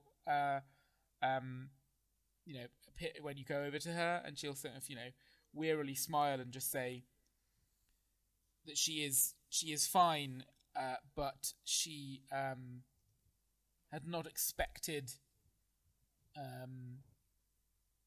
the battle to take so much out of her. Elias, you will notice that she is the kind of drained that you get when you've kind of used all your spells and stuff. Yeah. It's that sort of she's tired from an energy perspective as well as a physical one. Her what's the word? Her essence has been used up almost. with her like arcane energy has all been depleted, and that's probably what she's feeling that she hasn't really felt before, because it's probably that she hasn't used that. Like she looks that's probably what it is, but she doesn't realize it. So yeah, that's what you think it might be, Elias, just from looking at her. But yeah, she says she's fine to you, Nyla, and she will thank you for inquiring. She says she thinks she just needs some sleep. How long are you staying at the windmill? She says she will rest and think about it with a clear head in the morning. Okay, well, just make sure you tell us before you leave. We're likely to be here for a few more days at least. She promises to say goodbye before she leaves, if she leaves before you. Okay.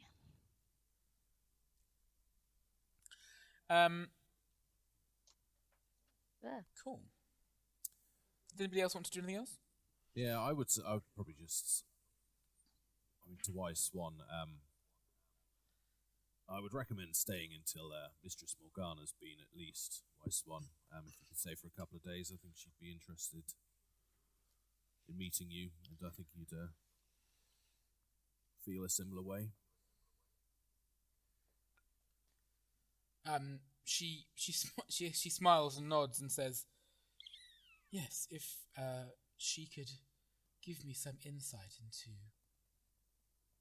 these powers I have been manifesting in recent months, then I would be interested to speak with her." I was very surprised at the magic you used when we were in the cave earlier today. It did come as a bit of a shock. Yes, I am.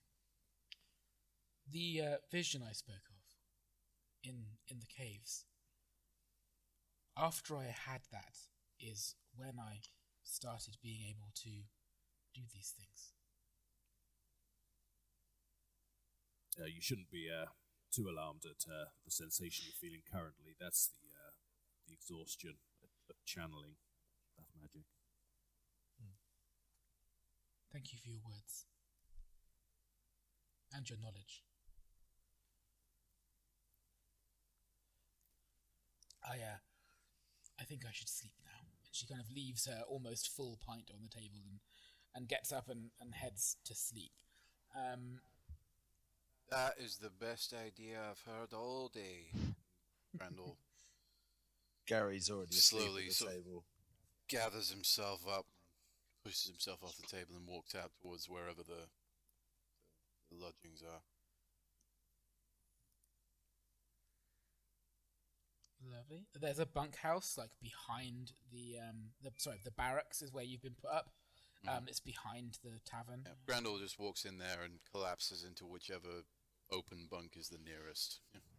Face first, Yeah, straight literally, down. Thumph, and he's asleep. I